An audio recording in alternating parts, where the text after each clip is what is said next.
ونشهد أن سيدنا ونبينا مولانا محمدا عبده ورسوله أرسله الله بالحق بشيرا ونذيرا وداعيا إلى الله بإذنه وسراجا منيرا. أما بعد فقد قال الله تعالى في كلامه القديم: أعوذ بالله من الشيطان الرجيم. بسم الله الرحمن الرحيم.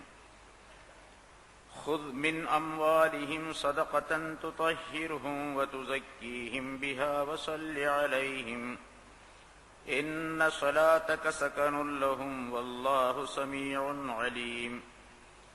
ألم يعلموا أن الله هو يقبل التوبة عن عباده ويأخذ الصدقات وأن الله هو التواب الرحيم. وقل اعملوا فسيرى الله عملكم ورسوله والمؤمنون وستردون إلى عالم الغيب والشهادة فينبئكم بما كنتم تعملون. صدق الله العظيم. கண்ணியத்திற்குரிய பெரியோர்களே, சகோதரர்கள், அல்லாஹு தஆலாவுடைய பேரருளால் 657வது வாரமாக தஃப்சீருடைய இந்த தொடர் பயான் இப்பொழுது ஆரம்பிக்கப்படுகிறது. சூரத்து தௌபா என்ற அத்தியாயத்தினுடைய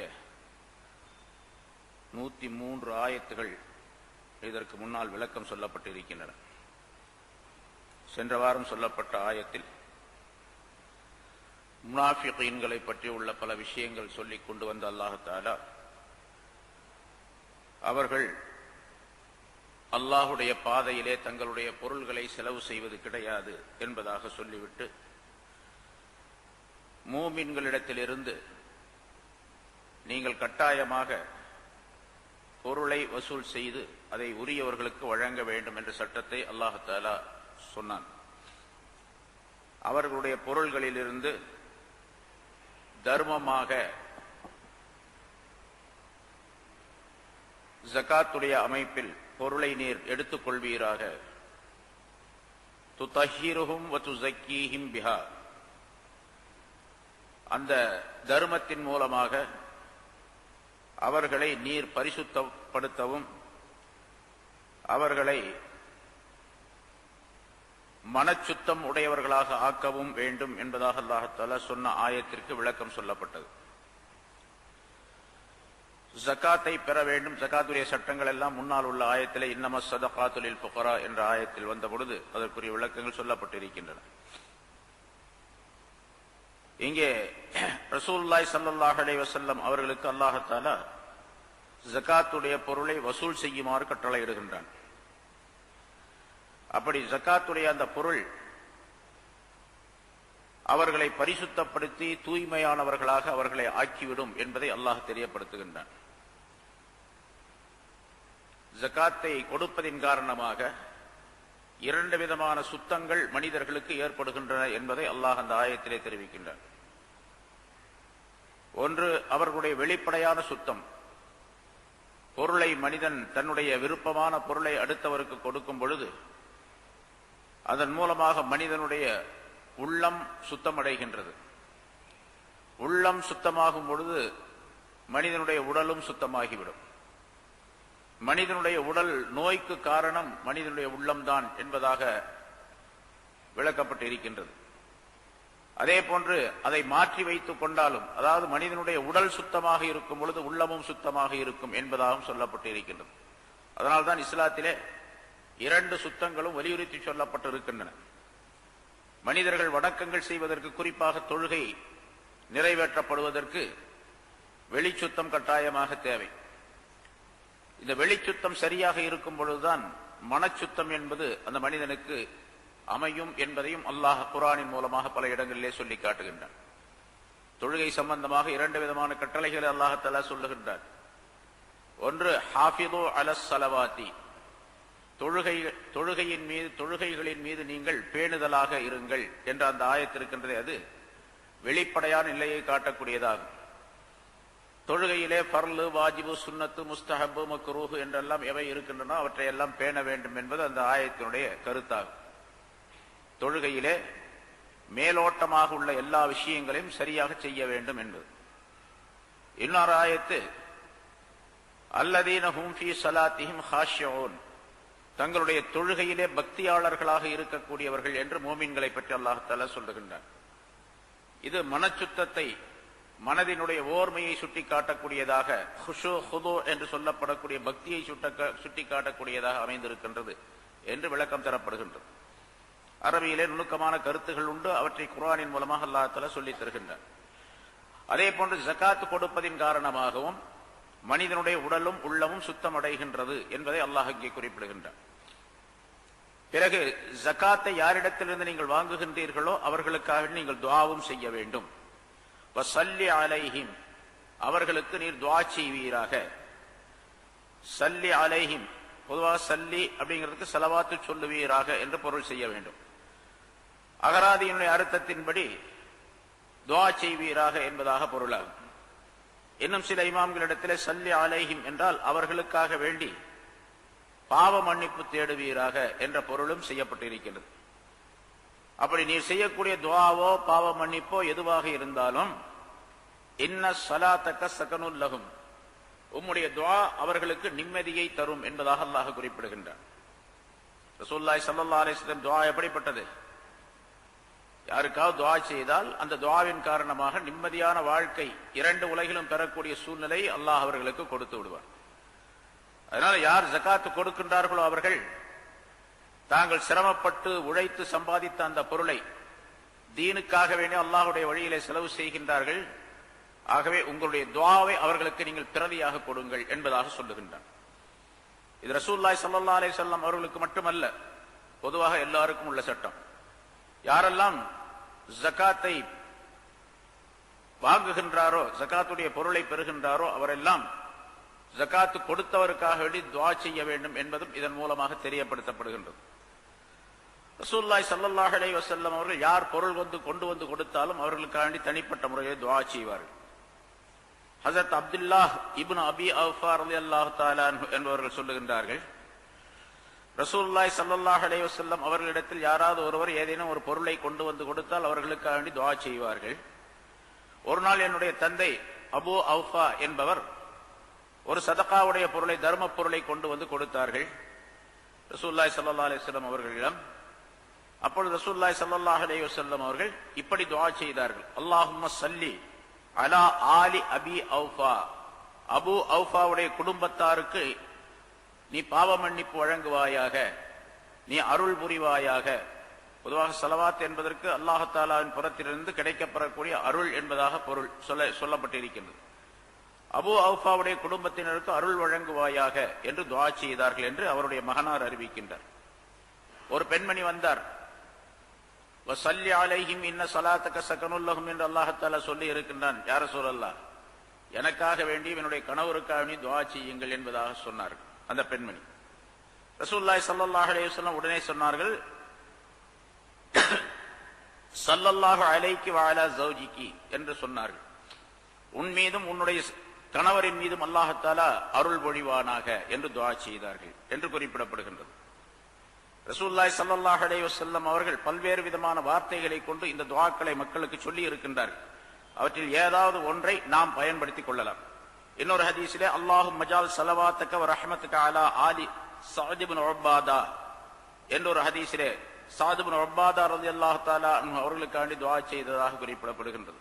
உன்னுடைய ஸலவாத்தையும் உன்னுடைய ரஹமத்தையும், அதாவது உன்னுடைய துஆவையும் உன்னுடைய மக்ஃபிரத்தையும் உன்னுடைய ரஹமத்தையும் ஸஅத் இப்னு உபாதா ரலியல்லாஹு தஆலா அன்ஹுடைய குடும்பத்தாருக்கு தருவாயாக என்று துஆ செய்தார்கள். இன்னொரு ஹதீஸிலே ஒருவர் பொருள் கொண்டு வந்து கொடுத்தார், ஜகாத்துடைய பொருளை. ரசூலுல்லாஹி ஸல்லல்லாஹு அலைஹி வஸல்லம் இப்படி துஆ செய்தார்கள், தஹ்ஹரல்லாஹு கல்பக ஃபீ குலூபில் அப்ரார், நல்லோர்களுடைய இதயங்களுடன் சேர்த்து உம்முடைய இதயத்தை அல்லாஹ் தஆலா சுத்தப்படுத்துவானாக. நல்லோருடைய இதயங்களை போன்று உன்னுடைய இதயத்தை அல்லாஹ் தஆலா சுத்தப்படுத்துவானாக. வஸக்கா அமலக ஃபீ அமாலில் அக்யார், நல்லடியார்களுடைய அமல்களை போன்று உன்னுடைய அமல்களை அல்லாஹ் தஆலா பரிசுத்தமாக்கி தருவானாக. வஸல்லா அலா ரூஹிக ஃபீ அர்வாஹி ஷுஹதா, அல்லாஹ் தஆலா உன்னுடைய ரூஹின் மீது அருள் பொழிவானாக. ஷுஹதாக்களுடைய ரூஹுகளுக்கு எப்படி அருள் பொழிந்திருக்கின்றானோ அது போன்று என்று துஆ செய்தார்கள் என்பதாக குறிப்பிடப்படுகின்றது. ஒரு தடவை ஒரு மனிதரிடத்திலே, ஒரு சஹாபி இடத்திலே ரசூலுல்லாஹி ஸல்லல்லாஹு அலைஹி வஸல்லம் அவர்கள் கொஞ்சம் பொருளை கொடுத்து, சில பொருள்களை கொடுத்து, இன்ன மனிதரிடத்தில் அதை நீ கொண்டு போய் கொடுத்து வா. நபி அவர்கள் பொருளை கொடுத்து அதை கொண்டு போய் இந்த மனிதரிடத்தில் கொடுத்து வா. நீ கொடுக்கும் பொழுது அவர் என்ன சொல்லுகிறார் என்பதை கவனித்து வா என்று அனுப்பினார்கள். அந்த மனிதர் போனார், அந்த சஹாபி போனார், அந்த பொருளை கொடுத்தார். அவர் இப்படி சொன்னார், பொருளை பெற்றுக்கொண்ட அந்த மனிதர் இப்படி சொன்னார், அல்ஹம்துலில்லாஹில்லதி லா யன்ஸா மன் ஸக்கரஹு வலா யுضيع மன் ஷக்கரஹு என்று சொன்னார். அல்லாஹ்வுக்கே எல்லா புகழும். அவன் எப்படிப்பட்டவன் என்றால் தன்னை நினைவு கூறுபவர்களை மறக்க மாட்டான், தனக்கு ஷுக்ர் செய்பவர்களை வீணாக்க மாட்டானே, அப்படிப்பட்ட அல்லாஹ் என்று சொன்னார். பிறகு இந்த துஆவையும் அவர் சொன்னார், அல்லாஹும்ம லா தன்ஸ ஃபுலானன் லா யன்ஸாக, உன்னை மறக்காத இன்ன மனிதரை நீ மறக்காதே என்று, யா அல்லாஹ் நீ மறக்காதே என்று துஆ செய்தார் என்று அந்த துஆவை அவர் சொன்ன பொழுது இந்த காசு பணம் கொண்டு போனவர் அதை நினைவில் வைத்துக் கொண்டு வந்தார். ரசூலுல்லாஹி ஸல்லல்லாஹு அலைஹி வஸல்லம் அவரிடத்தில் வந்து சொன்னார். ஸல்லல்லாஹு அலைஹி வஸல்லம் சொல்லி அனுப்பியிருக்காங்கல்ல, என்ன சொல்றாருன்னு கேட்டு வா அப்படின்னு வந்து சொன்னார். இந்த மாதிரி சொன்னார் என்பதாக ரசூலுல்லாஹி ஸல்லல்லாஹு அலைஹி வஸல்லம் அவர்கள் இதை கேட்டவுடனே மகிழ்ச்சி அடைந்தார்கள். மகிழ்ச்சி அடைந்து விட்டு சொன்னார்கள், அவர் இப்படி சொல்லுவார் என்று எனக்கு தெரியும் என்பதாகவும் சொன்னார். இப்படித்தான் துஆ செய்வார். ரசூலுல்லாஹி ஸல்லல்லாஹு அலைஹி வஸல்லம் ஒரு மனிதருக்கு பொருள் கொடுத்து அனுப்புவது என்று சொன்னால் அவர் எப்படிப்பட்டவராக இருக்கணும்? மிக நல்லவராக இருக்கணும். இதே உம்மத்தினருக்கு கற்றுக் கொடுப்பதற்காக ரசூலுல்லாஹி ஸல்லல்லாஹு அலைஹி வஸல்லம் அவர்கள் செய்த வேலை. நல்லவர்கள் யார் இருக்கின்றார்களோ அவர்களை தேடி பிடித்து பொருள் கொண்டு போய் கொடுக்க வேண்டும். ஜக்காத்தை வந்து வாங்குறதல்ல, போய் தான் கொடுக்கணும். ஆனா நம்மள்ட்ட வந்து வாங்குற பழக்கம் தான் இருக்குது. ஏழையா இருக்கக்கூடியவங்க வந்து வாங்கணும் ஜக்காத்தை. அதுவும் சில இடங்கள்ல சில பணக்காரர்களை பார்க்கிறோம், ஒரு நாள் குறிப்பிட்ட ஒரு நாள் வச்சு எல்லாரையும் கூப்பிட்டு அதுல ஒரு இடத்துல அடைச்சி வச்சு அவர்களுக்கு கொஞ்சம் பணத்தை கொடுத்து அனுப்பி ஜக்காத்து கொடுத்துட்டேன் என்று சொல்லி ஊர் முழுவதும் விளம்பரம் செய்யக்கூடிய சூழ்நிலை பல மனிதர்களிடத்தில் இருக்கின்றது. ஆனா பெரும்பாலும் அப்படித்தான் செய்யறோம். யார் நம்ம இடத்துல வருகின்றார்களோ அவர்களுக்கு ஜக்காத்துடைய காசை கொடுக்கின்றோம். கொடுப்பவர்கள், கொடுக்காம இருக்கிறவங்க நிறைய இருக்கிறாங்க. கொடுப்பவர்கள் எப்படி கொடுக்கறாங்கன்னா இந்த மாதிரி விளம்பரத்திற்காக வேண்டி, தன்னை நாடி வர வேண்டும் என்பதற்காக வேண்டி கொடுக்கக்கூடிய ஒரு சூழ்நிலை இருக்கின்றது. இமாம் கஸாலி ரஹ்மத்துல்லாஹி அலைஹி அவர்கள் சொல்லுகின்றார்கள், ஜக்காத் என்பது நம் மீது கடமையாக்கப்பட்டு இருக்கின்றது. யார் பொருள் இருக்கின்றதோ பொருளாதாரம் உடையவர்கள் மீது கடமையாக்கப்பட்டு இருக்கின்றது. கடமையாக்கப்பட்ட இந்த மனிதன் என்ன செய்யணும் அப்படின்னு சொன்னா, அந்த கடமையை நிறைவேற்றுவதற்காக வேண்டி யார் அதற்கு தகுதி பெற்றிருக்கின்றார்களோ அவர்களை தேடி பிடித்து கொண்டு போய் கொடுக்க வேண்டும். அதுதான் முறை. கொண்டு போய் கொடுத்துட்டு அவருக்கு ஷுக்ர் செய்து விட்டு வர வேண்டும், நன்றி சொல்லி விட்டு வர வேண்டும். என்னுடைய கடமையை நீக்கிக் கொள்வதற்காக வேண்டி உன்னை அல்லாஹ் தஆலா ஏற்பாடு செய்து வைத்திருக்கின்றானே அந்த அல்லாஹ்வுக்கு எல்லா புகழும் என்று சொல்லிட்டு வரணும். ஏன்னா வாங்குறதுக்கு ஆள் இல்லை அப்படின்னு சொன்னா இவர் கடமையை நிறைவேற்ற முடியாது. அப்ப இவர் குற்றவாளியாக ஆவார். வாங்குறதுக்கு ஆள் இருக்கணுமா இல்லையா? வாங்குறதுக்கு யார் இருக்கணும்? 8 கூட்டத்தார்கள் யாராவது ஒருத்தர் இருக்கணும். 8 கூட்டம் அல்லாஹ் தஆலா சொன்னா முன்னால் விளக்கம் சொல்லப்பட்டிருக்கு. அவங்கள யாராவது சில பேர் இருக்கணும். அப்படி ஆளே இல்லை அப்படின்னு சொன்னா யார்ட்டையும் கொடுக்க முடியாது. கொடுக்க முடியலன்னு சொன்னா இவர் குற்றவாளியாக ஆவார். ஸல்லல்லாஹு அலைஹி வஸல்லம் சொன்னார்கள், கியாமத் நாள் வரும்பொழுது எல்லாமே பணக்காரரா இருப்பாங்க, வாங்குறதுக்கு ஆளே இருக்காது. அந்த நேரத்தில் மனிதன் என்ன செய்வான, சில மனிதர்கள் பணம் வைத்திருக்கக்கூடியவர்கள் பெரிய பெரிய மூட்டையில பணத்தை கட்டிட்டு போய், எல்லா மூட்டையை கட்டிட்டு போய் வெளியே போய் வர்ற ஆள்கிட்ட ஒரு ஆள் வருவான். அந்த ஆளு, எப்ப இந்த மாதிரி பணம் இருக்குது, தர்மத்துடைய பணம், அதை வாங்கிக்க அப்படின்னு. எனக்கு தேவையில்லைப்பா அப்படின்ட்டு அவர் போயிடுவார். இன்னொரு ஆள் வருவான், அவர்கிட்ட காட்டு சொல்லுவார், இந்த மாதிரி நீ வாங்கிக்கப்பா, பணம் இருக்குது, பணம் இருக்குது, எனக்கு இப்ப தேவையில்லை, எனக்கு தேவைப்படக்கூடிய நேரத்தில் நீ கொடுத்திருந்தா வாங்கியிருப்பேன், எனக்கு தேவையில்லை என்று சொல்லி எல்லா மனிதர்களும் தட்டி கழித்து விடுவார்கள். யாருக்குமே அந்த பொருளை கொடுக்க முடியாத சூழ்நிலை ஏற்படும் என்று குறிப்பிடுகின்றார்கள். அதனால பொருளை வாங்குறதுக்கு ஆள் இருக்குதே, அதுவே மிகப்பெரிய காரியம். அதனால கொண்டு போய் தேடி கொடுத்து விட்டு வர வேண்டும் என்பதுதான் சட்டம், அதுல அசல் சட்டம். ஆனால் நம்மிடத்தில் வரக்கூடியவர்களுக்கும் கொடுக்கலாம். அதை பத்தி அதான் கொடுக்க கூடாது, அதனால நிறைவேறாது அப்படிங்கிற அர்த்தம் அல்ல. கொடுக்க வேண்டும். ஆனால் கொடுக்கிற நேரத்தில் யார் கொடுக்கின்றாரோ அவரும் அல்லாஹ் தஆலாவுடைய இந்த மிகப்பெரிய அருளை நினைத்து அவர் துஆ செய்யக்கூடியவராக இருக்க வேண்டும். அதே போல வாங்கக்கூடியவரும் கொடுக்கக்கூடியவருக்காண்டி துஆ செய்யக்கூடிய நிலை இருக்க வேண்டும் என்பதை வஸல்லி அலைஹிம் இன்ன ஸலாத்தக ஸகனுன் லஹும் என்ற ஆயத்து நமக்கு தெளிவுபடுத்துகின்றது. அடுத்த ஹுத் மின் அம்வாலிஹிம், அவருடைய பொருள்களில் இருந்து நீர் எடுப்பீராக, ஜகாத்தை எடுத்துக் கொள்வீராக என்று சொல்லப்படக்கூடிய இந்த ஆயத்து முன்னால போன வாரம் சொன்னோம். ரசூலுல்லாஹி ஸல்லல்லாஹு அலைஹி வஸல்லம் அவர்களை பார்த்து அல்லாஹ் தஆலா சொல்லுகின்றான், ஜகாத்தை வசூல் செய்வீராக என்று சொல்லுகின்றான். அதனாலதான் அபூபக்கர் சித்திக் ரலியல்லாஹு தஆலா அன்ஹு ஒரு ஆட்சி பொறுப்பை ஏற்ற அந்த நேரத்திலே இது ரசூலுல்லாஹ்வுக்கு சொல்லப்பட்ட சட்டம், நாங்க கொடுக்க முடியாது, நீங்க எப்படி கேட்கறீங்க அப்படின்னு. ஹுத் எடுத்துக்கொள்வீராக என்று ரசூலை பார்த்து அல்லாஹ் தஆலா சொல்லுகின்றான். நீங்க எப்படி எடுக்கிறது அப்படின்னு ஜகாத் கொடுக்க மறுத்தாங்க. அப்பதான் ரசூல் ஹஜ்ரத் அபூபக்கர் சித்திக் ரலியல்லாஹு தஆலா அன்ஹு அவர்கள் ரசூலுல்லாஹி ஸல்லல்லாஹு அலைஹி வஸல்லம் அவர்கள் காலத்திலே கொடுத்துக் கொண்டிருந்த ஜகாத்தை முழுமையாக அல்ல, ஒரே ஒரு ஒட்டக குட்டியை அல்லது ஒட்டகத்திலே கட்டப்படக்கூடிய கயிற்றை தர மறுத்தாலும் கூட அல்லாஹ் மீது சத்தியமாக அவர்களிடத்தில் நான் போரிடுவேன் என்பதாக சொன்னார்கள் என்ற விவரம் சென்ற வாரம் சொல்லப்பட்டது. அதனால பொருள் அப்படின்னு சொன்னா எந்த பொருள் என்பதற்கு ரசூலுல்லாஹி ஸல்லல்லாஹு அலைஹி வஸல்லம் விளக்கம் சொல்லுங்க. இங்க அல்லாஹ் தஆலா பொதுவாக பொருள் என்று சொல்லுகின்றார். ஹுத் மின் அம்வாலிஹிம், அவர்களுடைய பொருள்களில் இருந்து. பன்மையாக அந்த வார்த்தையை உபயோகித்திருப்பதின் காரணமாக தங்கம் வெள்ளி, ரசூலுல்லாஹி ஸல்லல்லாஹு அலைஹி வஸல்லம் விளக்கம் சொல்லுகின்றார், தங்கம் வெள்ளி ஆகியவற்றிலிருந்து ஜகாத்து கடமையாகும். அதே போன்று வியாபார பொருள்களிலிருந்து ஜகாத்து கடமையாகும். ஆடு மாடு ஒட்டகங்களிலிருந்து கடமையாகும்.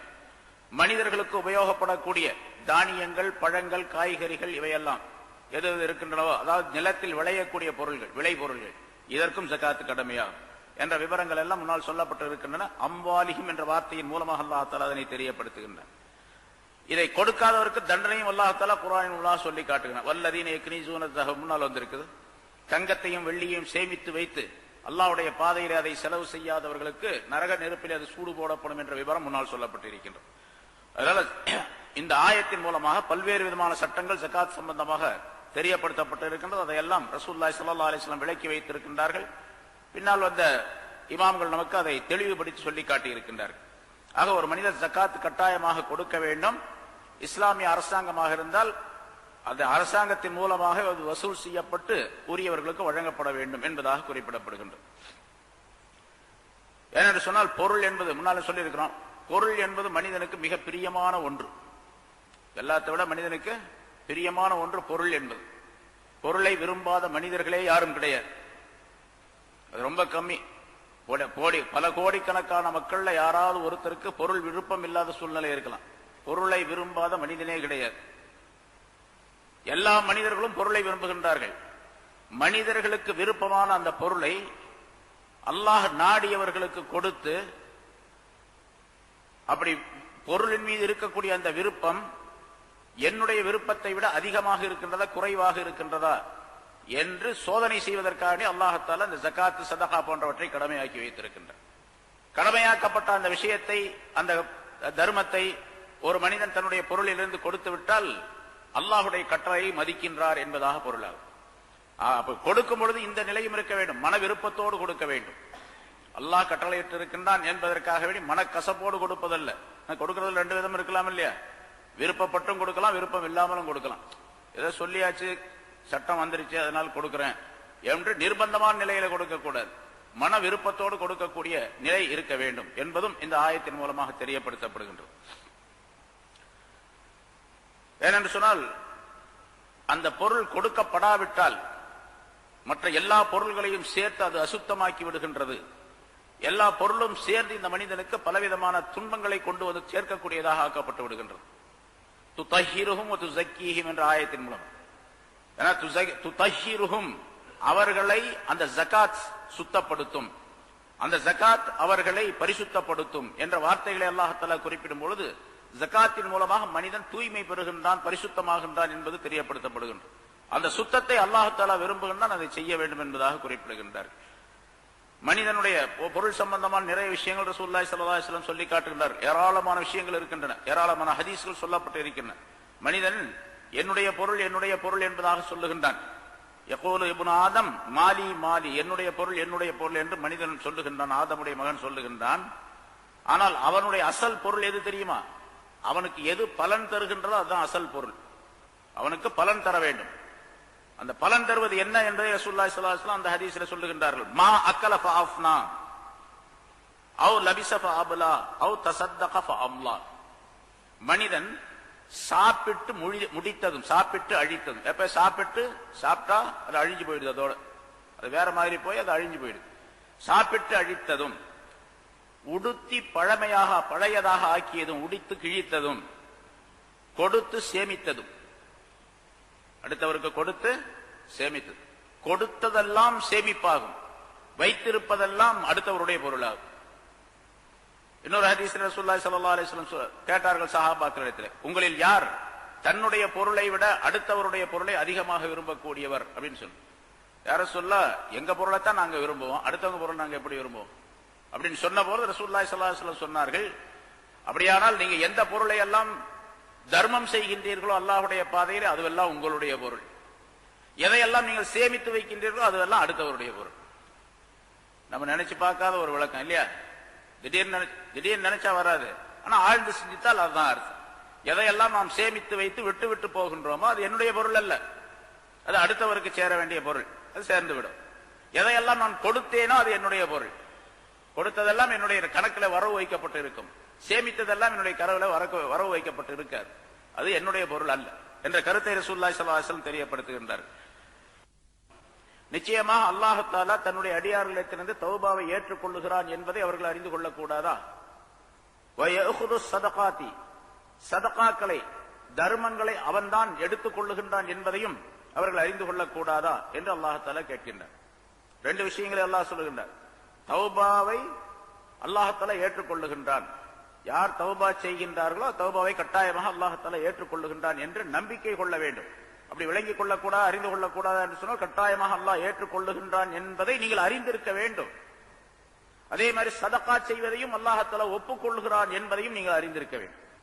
வேணா வேடிக்கைக்காக விளையாட்டுக்காக வேண்டி ஏதோ சொன்னதற்காக வேண்டி செய்வதல்ல, அல்லாஹ் இதையெல்லாம் தெரிந்து கொண்டிருக்கின்றான், இதையெல்லாம் செயல்படுத்திக் கொண்டிருக்கின்றான் என்பதை விளங்க வேண்டும் என்பதை அல்லாஹ் குறிப்பிடுகின்றார். சரி, முன்னால் தௌபா பற்றி நிறைய விளக்கங்கள் பல தடவை சொல்லப்பட்டு இருக்கின்றன.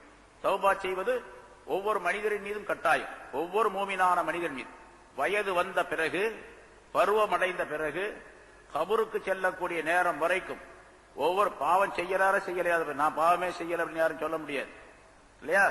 யாரும் சொல்ல முடியாது. ஏதாவது ஒரு வகையால பாவம் இருந்து கொண்டுதான் இருக்கும், சின்னதா பெருசா இருந்துகிட்டு இருக்கு. அதனால தௌபா என்பது வாஜிப், கட்டாயம். தௌபா எப்ப செய்யணும்? ஏதாவது ஒரு பாவம் செஞ்சா தான் செய்யணும் அப்படின்னு. பாவம் எப்ப செஞ்சாலும் நமக்கே தெரியாது. நம்ம செய்யக்கூடிய வேலைகளிலே செயல்களிலே பாவம் எது என்பது எனக்கு தெரியாது. அதனால தௌபா கட்டாயமாக செய்யணும். தௌபா செய்யறது வாஜிப். வாஜிப்னா தௌபா செய்யறது வாஜிப்னு சொன்னா எப்ப செய்யறது? வருஷத்துக்கு ஒரு தடவை லைலத்துல் கத்ர்ல, அதாவது பராத் இரவு வந்தா, அல்ல ஜும்மாவுடைய நாள் வந்தா, அப்படி ஒரு வாரத்துக்கு ஒரு தடவை, மாசத்துக்கு ஒரு தடவை, அப்படியா? எல்லா நேரங்களிலும் தௌபா வாஜிப். என்ன சுருக்கமாக சொல்ல போனா, கொஞ்சம் விசாலமாக இருக்க வேண்டும் சொன்னா, ஒரு நாளைக்கு 5 நேரத்துடைய தொழுகை, 5 நேரத்திலையும் தௌபா வாஜிப். அது அல்லாத நேரங்களிலும் வாஜிப். சரி, வாஜிப் தௌபா செய்யறது வாஜிப் அப்படின்னு சொன்னா, உதாரணமாக ஒரு நம்ம குற்றம் இருக்க, தௌபா செய்யணும். தௌபா செய்யறது வாஜிப் என்று சொல்லும் போது தௌபா செய்யாமையே இருந்துட்டார்னு வச்சுங்க, பாவங்களுக்கு தௌபா செய்யாமல் இருந்தார் என்று சொன்னால் வாஜிபை விட்டுட்டு இருக்கிறார்னு அர்த்தம். ஹஜ்ரத் அப்துல் கார் ஜீலானி கத்தஸல்லாஹு சிர்ருல் அஸீஸ் அவங்க தங்களுடைய ஒரு நூலிலே சிர்ருல் அஸ்ரார் என்ற கிதாபில் எழுதுறாங்க, தௌபா செய்வது ஒவ்வொரு மூமினான மனிதர் மீது வாஜிப். உடனடியாக, பௌரன், உடனடியாக செய்வது வாஜிப். அப்படி செய்யல அப்படின்னு சொன்னா, தௌபா செய்யலன்னு சொன்னா, அடுத்த நேரத்திலே, அடுத்த நிமிஷத்திலே 2 விதமான குற்றம் அவர் மீது உண்டாகிறது. ஒரு பாவம் செஞ்சிட்டார்னு வச்சுங்க, அதுக்கு தௌபா செய்யணும். தௌபா செய்யாம விட்டுட்டார் அப்படின்னு உடனடியாக தௌபா செய்யணும். தௌபா செய்யாம விட்டுட்டார்னு சொன்னா அவர் மீது 2 பாவங்கள் சேரும். ஒன்று அந்த பாவத்தை செய்தது, இன்னொன்று அந்த பாவத்திற்கு தௌபா செய்வதை பிற்படுத்தியது. 2 விதமான குற்றம் ஏற்படும். இப்படி 2 விதமான குற்றம் ஏற்படும் பொழுது அவங்க அதுக்கு விளக்கம் சொல்லும் பொழுது, ஒன்றுக்கு 10 என்று அல்லாஹ் தஆலா சொல்லுகின்றானே, ஒரு நன்மையை செய்தால் 10 நன்மை கிடைக்கும். மஞ்சா அபில் ஹசனத்தி பலஹு அஷ்ரு அம்சாலியா அப்படின்னு ஒரு இடத்துல சொல்றான், கைரும் மின்ஹா என்பதா இன்னொரு இடத்துல சொல்றான். அந்த அமைப்பில் அல்ல இது, இது ரெட்டிப்பாகிக் கொண்டே போகும் இந்த பாவம். எப்படி? தௌபா பாவத்துக்கு தௌபா செய்யலன்னு சொன்னா அந்த பாவம் செய்தது ஒரு குற்றம், ஒரு பாவம். தௌபாவை பிற்படுத்தியது இன்னொரு பாவம், 2 ஆச்சா? அடுத்தும் செய்யலன்னு வச்சுங்க, அந்த தௌபா பாவத்துக்கு தௌபா செய்யல அப்படின்னு சொன்னா இந்த 2 4 ஆகும். 2 4 ஆகும். 4 8 ஆயிடும்.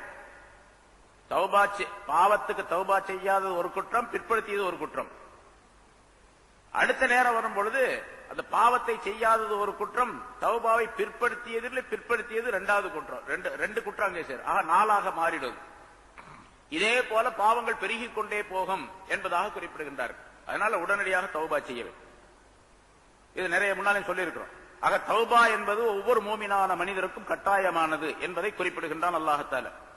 ஆனால் தௌபா செய்துவிட்டு நம்ம தௌபா செய்து அல்லாஹ் தஆலா ஏற்றுக்கொள்றானா இல்லையா தெரியலையே என்பதாக சந்தேகப்பட வேண்டியதெல்லாம் கிடையாது.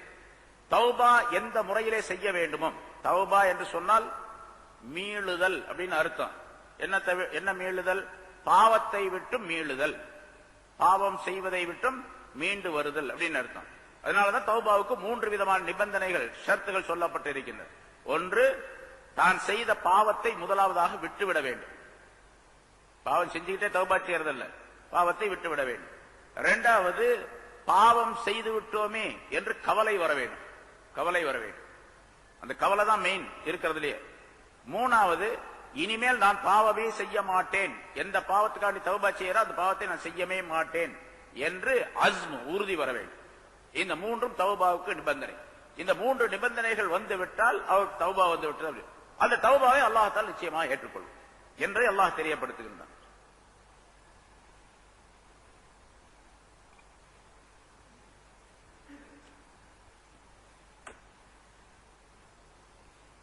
நிறைய விஷயங்கள் தௌபா பற்றி சொல்லப்பட்டிருக்கு. அதே மாதிரி இஸ்திக்ஃபார், பாவ மன்னிப்பு தேடுவது, அஸ்தக்ஃபிருல்லாஹ் என்று சொல்லுவது, அல்லாஹ் அஸ்தக்ஃபிருல்லாஹல் அலீம் என்று சொல்லுவது, அஸ்தக்ஃபிருல்லாஹல் அலிய்யல் அலீம் என்று சொல்லுவது, அஸ்தக்ஃபிருல்லாஹல் அலிய்யல் அலீம் அல்லதி லா இலாஹ இல்லல்லாஹுல் ஹய்யுல் கய்யூம் என்று சொல்லுவது. அதே மாதிரி ரசூலுல்லாஹி ஸல்லல்லாஹு அலைஹி வஸல்லம் அவர்கள் சய்யிதுல் இஸ்திக்ஃபார் என்று ஒன்றை சொல்லி தந்திருக்கின்றார்கள். அல்லாஹும்ம அன்த ரப்பி லா இலாஹ இல்லா அன்த ஹலக்தனி என்று தொடங்கக்கூடிய அந்த ஒரு இஸ்திக்ஃபார், அதை செய்வது. இப்படி பாவ மன்னிப்புக்குரிய அந்த வாசகங்களை சொல்வது இஸ்திக்ஃபார் என்பதாக சொல்லப்படும். நிபந்தனைகளோடு இனிமேல் நான் பாவமே செய்ய மாட்டேன் என்ற உறுதியோடு செய்வதற்கு பெயர் தௌபா என்பதாக சொல்லப்படும். பாவத்தை விட்டும் நன்மையின் பக்கம் மீளுதல், துனியாவை விட்டும் ஆகிரத்தின் பக்கம் மீளுதல், தீமைகளை விட்டும் நன்மைகளின் பக்கம் மீண்டு வருதல், அதுக்கு பேர் தான் தௌபா என்று சொல்லப்படும். இந்த தௌபா செய்தால் அல்லாஹ் தஆலா நிச்சயமாக ஏற்றுக்கொள்ளுகின்றான். வயஹுது ஸதகாத், சதகாக்களை அவன் எடுத்துக் கொள்ளுகின்றான். நேரத்தில் ஒரு கருத்தை, அசல் கருத்தை அல்லாஹ் தஆலா ஹகீகத்தை தெரியப்படுத்துகின்றான். சதகா, தர்மம் ஒரு மனிதருக்கு நாம் கொடுக்கின்றோம். கொடுக்கும்போது வெளிப்படையா என்ன தெரியுது?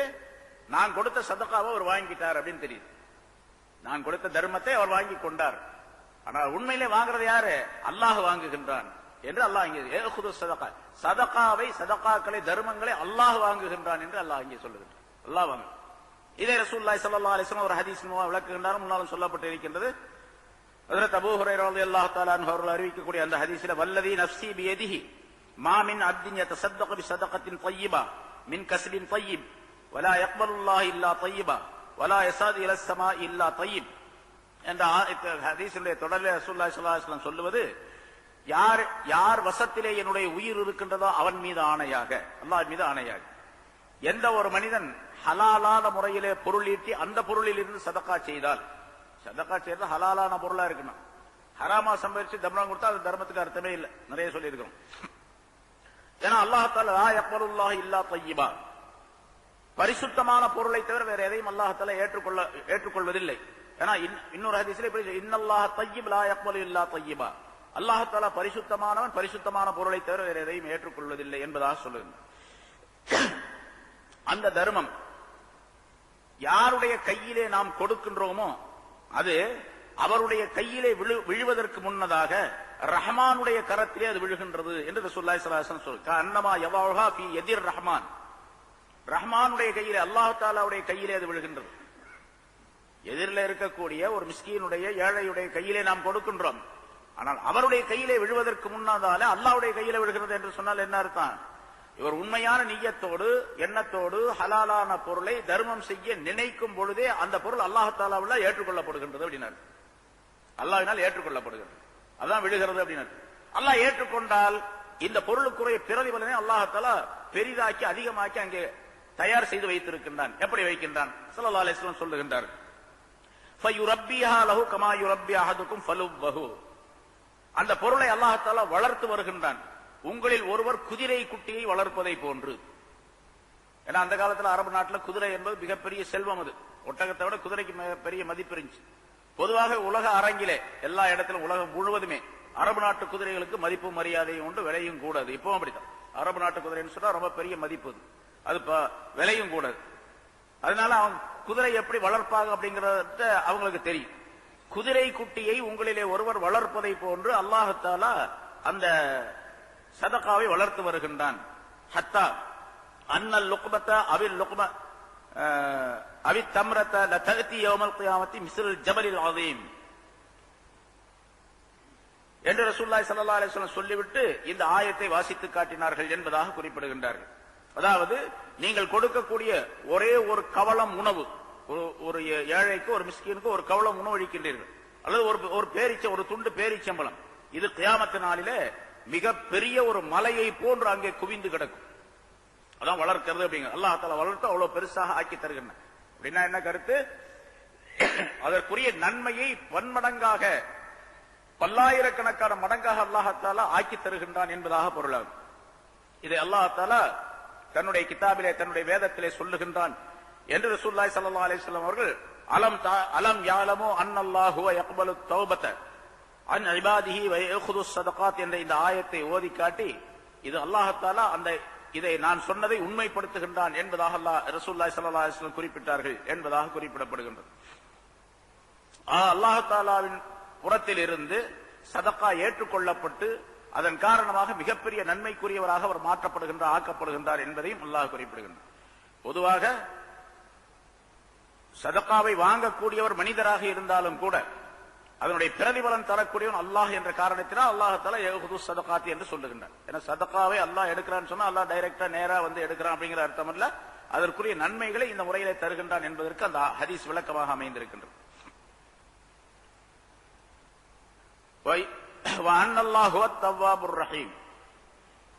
நிச்சயமாக அல்லாஹ் தஆலா அவன் தௌபாவை ஏற்றுக்கொள்ளக்கூடியவன்.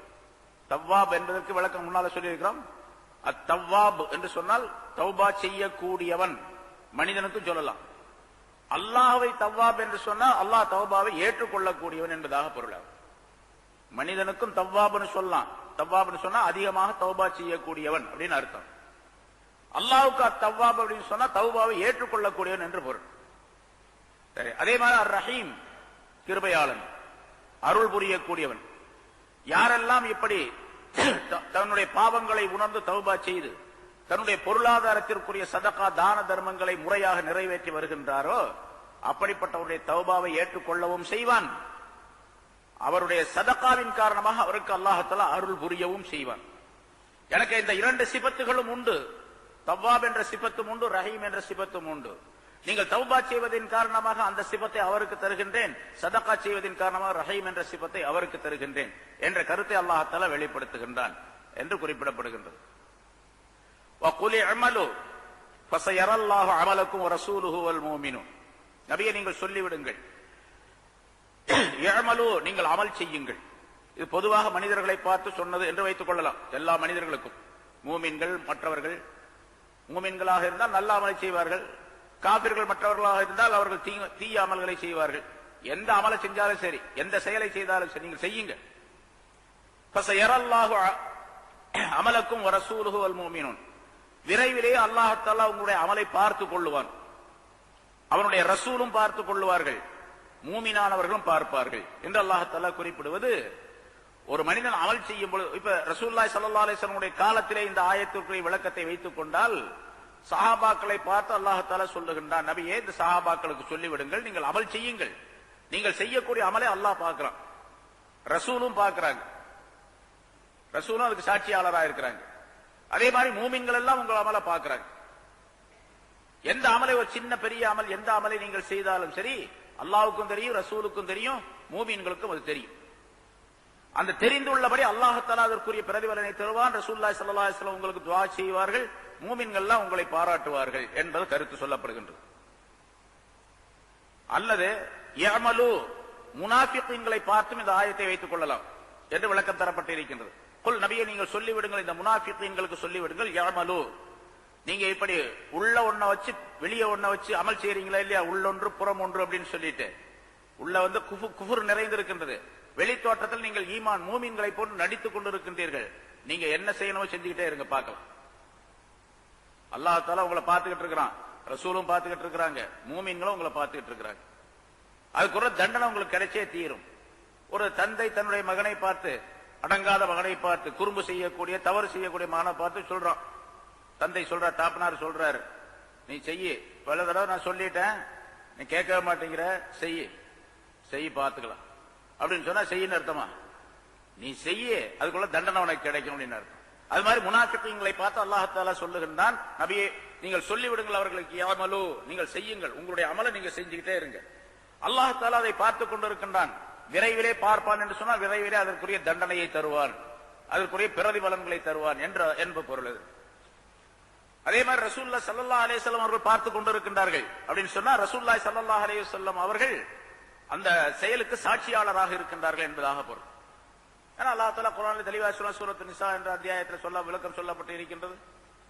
எல்லா நபிமார்களையும் கியாமத் நாளில் சாட்சியாளர்களாக நாம் கொண்டு வருவோம், உம்மையும் நாம் சாட்சியாளராக கொண்டு வருவோம் இந்த உம்மத்தினருக்கு என்று அல்லாஹ் தஆலா சொன்ன ஆயத். ரசூலுல்லாஹி ஸல்லல்லாஹு அலைஹி வஸல்லம் ஷாஹிதன் சாட்சியாளராக அமைந்திருக்கின்றார்கள் என்று அல்லாஹ் குர்ஆனிலே சொல்லுகின்றான் அவர்களை பற்றி. ஆக ரசூலுல்லாஹி ஸல்லல்லாஹு அலைஹி வஸல்லம் சாட்சியாளர். சரி, சாட்சியாளர் அப்படின்னு சொன்னா ஸல்லல்லாஹு அலைஹி வஸல்லம் அவர்கள் இருக்கக்கூடிய ஹயாத்தா இருக்கக்கூடிய அந்த காலத்துல யார் யார் என்ன செய்தார்களோ அதற்கு சாட்சியாளராக சாட்சி சொல்லுவார்கள். அவங்க இறந்து போயிட்ட பின்னால இருக்கக்கூடியவங்களுக்கு எப்படி சாட்சி சொல்ல முடியும் என்று சொன்னால் அதற்கும் முன்னால் வழக்க சொல்லியிருக்கிறேன், பல தடவை சொல்லியிருக்கிறோம். ரசூலுல்லாஹி ஸல்லல்லாஹு அலைஹி வஸல்லம் அவர்கள் ஹயாத்துன் நபி, அவருடைய கபரிலே அவர்கள் ஹயாத்தாக இருந்து கொண்டிருக்கின்றார்கள். ஆலமுல் பர்ஸக் என்ற பகுதியிலே அவர்கள் ஹயாத்தாக இருந்து கொண்டிருக்கின்றார்கள். நம்முடைய செயல்கள் எல்லாம் அவர்களுக்கு சொல்லப்படுகின்றன, எடுத்து காட்டப்படுகின்றன. ஏன்னா ஸல்லல்லாஹு அலைஹி வஸல்லம் ஒரு தடவை சொன்னாங்க, ஹயாத்தி கைருல் லக்கும் மமாத்தி கைருல் லக்கும், நான் வாழ்ந்திருப்பதும் உங்களுக்கு நல்லதுதான், ஹைரானதுதான், நான் இறந்து விடுவதும் உங்களுக்கு ஹைர் தான் என்பதாக சொன்னாங்க. சஹாபா கேட்டாங்க, யா ரசூலல்லாஹ், தாங்கள் வாழ்ந்திருக்கும் போது என்ன ஹைர் கிடைக்கின்றது என்பதை நாங்கள் தெரிந்து இருக்கின்றோம், என்ன நன்மை கிடைக்கிறது அப்படின்னு எங்களுக்கு தெரியும். மௌத்தாறுவது, நான் இறந்து விடுவதும் நல்லதுதான் சொல்றீங்களா, அது எப்படி அப்படின்னு கேட்டபொழுது ரசூலுல்லாஹி ஸல்லல்லாஹு அலைஹி வஸல்லம் சொன்னாங்க, உங்களுடைய ஒவ்வொருவருடைய அமலும் எனக்கு ஒரு வாரத்திற்கு 2 நாள் எடுத்து காட்டப்படுகின்றன, திங்கட்கிழமையும் வியாழக்கிழமையும் உங்களுடைய அமல்கள் எல்லாம் எனக்கு எடுத்து காட்டப்படுகின்றன. அப்படி எடுத்து காட்டும் பொழுது யார் யார் என்ன நன்மைகள் செய்திருக்கின்றார்கள், தீமைகள் செய்திருக்கின்றார்கள் என்பதை எல்லாம் நான் பரிசீலனை செய்கின்றேன். அதே எப்படி எல்லாத்தையும் பரிசீலனை செய்யறதுக்கு ரசூலுல்லாஹ்க்கு எப்படி முடியும்? அது அல்லாஹ் தஆலா கொடுக்கக்கூடிய சக்தி, அது வேற. அல்லாஹ் பார்க்க முடியுமா முடியாதா? அல்லாஹ் பரிசீலனை செய்ய முடியுமா முடியாதா? முடியக்கூடிய அல்லாஹ் தஆலா ரசூலுல்லாஹி ஸல்லல்லாஹு அலைஹி வஸல்லம் அவர்களுக்கு ஆலமுல் பர்ஸக்ல அவருடைய கபர்ல அந்த ஆற்றலை கொடுத்திருக்கின்றனர். அது முடியும் அப்படிங்கிறது ஒரு சந்தேகமே கிடையாது. சரி, ரசூலுல்லாஹி ஸல்லல்லாஹு அலைஹி வஸல்லம் பார்க்கறாங்க, சொல்றாங்க, ரசூலுல்லாஹி ஸல்லல்லாஹு அலைஹி வஸல்லம் சொன்னார்கள், நீங்கள் நன்மைகள் செய்திருந்தால் நான் மகிழ்ச்சி அடைகின்றேன், உங்களுடைய ஏட்டிலே பாவங்கள் இருந்தால் எடுத்து காட்டப்பட்ட விஷயத்திலே பாவங்கள் இருந்தால் உங்களுக்காக வேண்டி நான் கவலைப்பட்டு இஸ்திக்ஃபார் செய்கின்றேன் என்று சொல்லுகின்றார். ஸல்லல்லாஹு அலைஹி வஸல்லம் இப்போ அதே நிலைதான் இப்போ செஞ்சிட்டு இருக்காங்க. இன்னொரு அறிவிப்பில் ரிவாயத்தின்படி சொல்லப்பட்டிருக்கின்றது, காலையிலும் மாலையிலும். முதல்ல சொன்னா வாரத்துல 2 நாள், திங்கட்கிழமையும் வியாழக்கிழமையும். இன்னொரு ஹதீஸ்ல காலையிலும் மாலையிலும் எடுத்து காட்டப்படுகின்றது. நன்மைகளாக இருந்தால் நான் மகிழ்ச்சி அடைகின்றேன், உங்களுக்காண்டி துஆ செய்கின்றேன். தீமைகளாக இருந்தால் உங்களுக்காண்டி இஸ்திக்ஃபார் செய்கின்றேன். ரசூலுல்லாஹி ஸல்லல்லாஹு அலைஹி வஸல்லம் ரஹ்மத்துல் லில் ஆலமீன் என்று சொல்லப்பட்டது அவருடைய ஹயாத்தா இருக்கக்கூடிய காலத்தில் மட்டுமல்ல, அதுக்கு பின்னாலும் கூட, இதுவரைக்கும் இனிமேலும் கியாமத் நாள் வரைக்கும் அல்ல, அதற்கு பின்னாலும் கூட, சொர்க்கத்திற்கு போன பின்னாலும் கூட, நரகத்திற்கு மக்கள் போன பின்னாலும் கூட, அந்த நிலையில் ரசூலுல்லாஹி ஸல்லல்லாஹு அலைஹி வஸல்லம் ரஹ்மத்துல் லில் ஆலமீனாக இருக்கின்றார்கள் என்று சொல்லப்பட்டிருக்கு. அதனால அல்லாஹ் தஆலா பார்க்கறான், அல்லாஹ் தஆலா கூலி கொடுக்கறான் அப்படிங்கிறது எல்லாத்துக்கும் தெரிஞ்ச விஷயம். ரசூலும் பார்க்கறாங்க. அப்படி மூமின்கள் அப்படின்னு சொல்வது சஹாபாக்களை குறிக்கின்றது, மூமின்களும் பார்க்கின்றார்கள். அல்லது கூல் யஅமலு, நபியை நீங்கள் சொல்லிவிடுங்கள், யஅமலு நீங்கள் அமல் செய்யுங்கள் அப்படின்னு சொன்னா பொதுவாக ஒவ்வொரு காலத்திலும் அந்தந்த மக்கள். இப்ப இந்த காலத்துல நம்ம ஒவ்வொருவரையும் பார்த்து அல்லாஹ் தஆலா சொல்றான், அல்லது ஒரு ஜமாத்தை பார்த்து மூமின்களை பார்த்து அல்லாஹ் தஆலா நீங்க அமல் செய்யுங்க, நம்மளை பார்த்து அல்லாஹ் தஆலா சொல்றான்னு வச்சுங்க, இந்த ஆயத்தை எல்லாரையும் பார்த்து நீங்க அமல் செய்யுங்கள், நல்ல அமல் செஞ்சா நல்லது, கெட்டது செஞ்சா கெட்டது, அமல் செய்யுங்கள். ஏதோ செய்யும் போது அல்லாஹ் தஆலா உங்களை பார்க்கிறான். ஃபஸயரல்லாஹு அமலக்கும், உங்களுடைய அமலை அல்லாஹ் தஆலா பார்த்து கொண்டிருப்பான், இனிமேல் பார்த்துடுவான் அப்படின்னு சொன்னா என்ன அர்த்தம்? அதற்குரிய நன்மை தீமைகளை தருவான். நல்லதா இருந்தா நல்லது தருவான், கெட்டதா இருந்தா கெட்டது தருவான். அவருடைய ரசூலும் பார்க்கின்றார்கள் அப்படின்னு சொன்னா இப்ப நம்ம சொன்ன கருத்துல அவர்களுக்கு சமர்ப்பிக்கப்படுகின்றது. மூமின்கள் பார்க்கிறாங்க, மூமின்களா பார்த்துட்டு நான் என்ன செய்யறேன்னு எல்லாருக்கும் தெரியுமில்ல, இவர் என்ன செய்யறாரு அப்படிங்கிறது தெரியுமில்ல, தொழுக வர்றாரா இல்லையா, தொழுகிறவரா, நோன்பு வைக்கிறவரா, ஜகாத் கொடுக்கிறாரா இல்லையா, தாடி வைக்கிறாரா இல்லையா அப்படிங்கறது எல்லாத்துக்கும் தெரியும். எல்லாரும் பார்த்துட்டு, மூமின்களும் பார்த்துட்டு இருக்கிறாங்க. எப்படி இஸ்லாமியின்படி வாழ்றாரா, இஸ்லாம் அல்லாத வழியில வாழ்றாரா அப்படிங்கிறது எல்லாத்துக்கும் தெரியும். அதன்படி அல்லாஹ் தஆலா தெரியும். ஏன்னா எல்லாரும் சுஹதாக்கள், சாட்சியாளர்கள், நம்ம எல்லாம் ஷாஹிதீன்கள். ஜனாசாவுடைய விஷயத்துல சொல்லப்பட்டதா இல்லையா? ஒரு ஜனாசாவுக்கு சொன்னாங்க இவர் நல்லவர் அப்படின்னு சொல்லிட்டு, ஸல்லல்லாஹு அலைஹி வஸல்லம் வாஜிபு அப்படின்னு சொன்னாங்க. இன்னொரு ஜனாசாவை பத்தி சஹாபாக்கள் சொன்னாங்க, அவர் கெட்டவர் அப்படின்னு சொல்லிட்டு. அப்பொழுது ரசூலுல்லாஹி ஸல்லல்லாஹு அலைஹி வஸல்லம் இவருக்கு கடமையாகி விட்டது, வாஜிபாகி விட்டதுன்னு சொன்னாங்க. என்னன்னு கேட்ட பொழுது, நீங்க நல்லவர்னு யாரை சொன்னீங்களோ அவருக்கு சொர்க்கம் வாஜிபு, நீங்க கெட்டவர்னு யாரை சொன்னீங்களோ அவருக்கு நரகம் வாஜிபு. அன்தும் ஷுஹதாஉல்லாஹி ஃபில் அர்த், நீங்கள் தான் பூமியிலே, இந்த பூமியிலே அல்லாஹ்வுடைய சாட்சியாளர்கள். நம்ம தான் சாட்சியாளர்கள். நம்ம சாதாரணமா சொல்லுவோம் தமிழ்ல 4 பேருக்கு நல்லவனா நடந்துக்கப்பா அப்படின்னு சொல்லிட்டு. அந்த 4 பேர் சாட்சியாளர்கள். நமக்கு 4 பேர் நல்லவன் சொன்னா அல்லாஹ் தஆலா நல்லவன் ஆக்கிடுவான். ஆனா அதனால ஒண்ணுமே செஞ்சா நல்லவன் சொல்றோம் அப்படிங்கறதுக்காண்டி ஏதாவது செய்யறது அப்படிங்கிற அர்த்தம் அல்ல. அமல் செய்யணும், செஞ்ச பின்னால அல்லாஹ் தஆலா மக்கள் நல்லவன் சொல்லணும். அந்த அமைப்புல சொல்லப்பட்ட விஷயம் அது. ஏன்னா பொதுவாக மனிதர்கள் நல்லவன் சொன்னா மனதார சொல்லக்கூடிய சூழ்நிலை இருக்க வேணும். சாதாரண உலகத்துல நம்ம நிறைய பாக்குறோம். நம்முடைய நாட்டில் மற்ற உலகத்துடைய அரங்களை இப்ப எப்படி இருக்குன்னு கேட்டா, யாராவது பதவியில இருந்தா அவரை பார்த்து நல்லவன்னு சொல்லுவாங்க, காசு இருந்தா அவனை பார்த்து நல்லவன்னு சொல்லுவாங்க. சாதாரணமா சொல்லுவாங்க, பணக்காரன் பின்னால 10 பேரு, பணக்காரன் பின்னால 10 பேரு, அதாவது பைத்தியக்காரன் பின்னால 10 பேரு, அரசியல்காரன் பின்னால 10 பேரு போயிட்டு தான் இருப்பாங்க. எல்லாரும் சேர்ந்து நல்லவன்னு சொல்லுவாங்க அவனை. ஆனா மனதார சொல்றாங்கன்னு கேட்டா மனதார சொல்லுவது கிடையாது. ஒரு மூமினை ஒரு மனிதர் சொன்னால், பாராட்டினால் மனதார சொல்லுகிறார் அப்படின்னாரு. அவர் காசுக்காக வேண்டியோ, புகழுக்காக வேண்டியோ, பேருக்காக வேண்டியோ, வேறு வேலைகளுக்காக வேண்டியோ, வேறு உலகத்தினுடைய எந்த லாபத்திற்காக வேண்டியோ அவர் நல்லவர் என்று இவரை சொல்லுவது கிடையாது. அப்படி சொல்லுவது அல்லாஹ்வுக்காக வேண்டி சொல்றார். இவர் செய்யக்கூடிய அமல் நடவடிக்கைகள், குணாதிசயங்கள் இவற்றை பார்த்து சொல்லுவது இவர் சாட்சியாளர். அது மாதிரி 4 பேர் சாட்சி சொன்னாங்க அப்படின்னு சொன்னா அல்லாஹ் தஆலா பதிவு செய்து விடுகின்றார் இவர் நல்லவர் அப்படின்னு சொல்லி. முன்னால ஒரு விஷயம் சொல்லியிருக்கிறேன். ஒரு மனிதரை பற்றி அவர் மௌத்தான பின்னால அவர் உண்மையிலேயே மக்களுக்கு தெரியாது, மக்களுக்கு மத்தியிலே ஒரு நல்லவராக இருந்து கொண்டு இருக்கின்றார், நல்ல மாதிரி நடந்துட்டு இருக்காரு, ஒரு நல்லவரை எல்லாரும் நம்பி இருக்கிறாங்க. ஆனா உண்மையிலே சில தீமைகளை செய்திருக்கிறார், பாவங்களை செஞ்சிருக்கிறார். அந்த பாவங்கள் யாருக்கு தெரியும்? அல்லாஹ்வுக்கு தான் தெரியும். ஏன்னா அந்த ஹபலா என்று இருக்கின்றார்களே மலக்குகள், பாதுகாப்புக்குரிய மலக்குகள், நன்மை தீமை எழுதுகின்றவர்கள், இவரையில் இந்த மலக்குகளையும் கூட மனிதன் ஏமாத்திடுவான். ஏன்னா அந்த மலக்குகளுக்கு தெரியக்கூடிய விஷயம் எதுன்னு கேட்டா, வெளிப்படை அதை செய்யறாரோ அதான் தெரியும். மனசுக்குள்ள என்ன இருக்கு அது அவங்களுக்கு தெரியாது, 2 பேருக்கும் தெரியாது, அவங்க பதிவு செய்யலாம் முடியாது. அதனாலதான் மனசுக்குள்ள எண்ணத்தை மறைத்து வைத்திருக்கின்றார். அது தீமையாக இருக்கும் பொழுது அல்லாஹ் தஆலா இந்த மலக்குகளிடத்தில் சொல்லுகின்றான், இந்த ஆள் உன்னை உங்களை 2 பேர்த்தை ஏமாத்தினார், என்னை ஏமாற்ற முடியாது, நான் அல்லாஹ்வுல் குயூப் அப்படி அல்லாஹ் சொல்றான் என்று ரசூலுல்லாஹி ஸல்லல்லாஹு அலைஹி வஸல்லம் சொல்லி காட்டுகின்றார். நான் மறைவானவற்றை எல்லாம் அறிந்தவனாக இருக்கின்றேன், உங்க 2 பேர்த்தையும் இந்த ஆள் ஏமாத்தினா என்னை ஏமாற்ற முடியாது அப்படின்னு அல்லாஹ் சொல்லுவதால். அதனால அல்லாஹ் தஆலா உடைய அறிவின்படி, அல்லாஹ் தஆலா அறிந்திருக்கிறதின்படி ஒரு மனிதன் நல்லவனாக இருந்து மனிதர்கள் எல்லாம் நல்லவர் என்று சொன்னால் அல்லாஹ் தஆலா அவருடைய சாட்சியை ஏற்றுக்கொள்ளுகிறார். சரி, ஒரு மனிதன் தீமையை செய்திருக்கின்றான், மற்றவங்களுக்கு யாருக்குமே தெரியாது, இவங்க 2 பேரும் பதிவு செய்யவும் இல்லை, மலக்குகள், நன்மை கம்மியா இருக்குது. ஆனா மக்கள் எல்லாம் புகழ்றாங்க, ஒரு நல்ல மனிதர் போயிட்டாரு, தர்மவான் போயிட்டாரு, அப்படிப்பட்டவர் போயிட்டாரு, பொது நலவாதி போயிட்டாரு அப்படின்னு சொல்லிட்டு அவரை பத்தி பேசிக்கிறாங்க அப்படின்னு வச்சுங்க. ரொம்ப நல்லவர், ரொம்ப நல்ல மனிதர் அப்படின்னு சொல்லி எல்லாரும் பேசுறாங்க.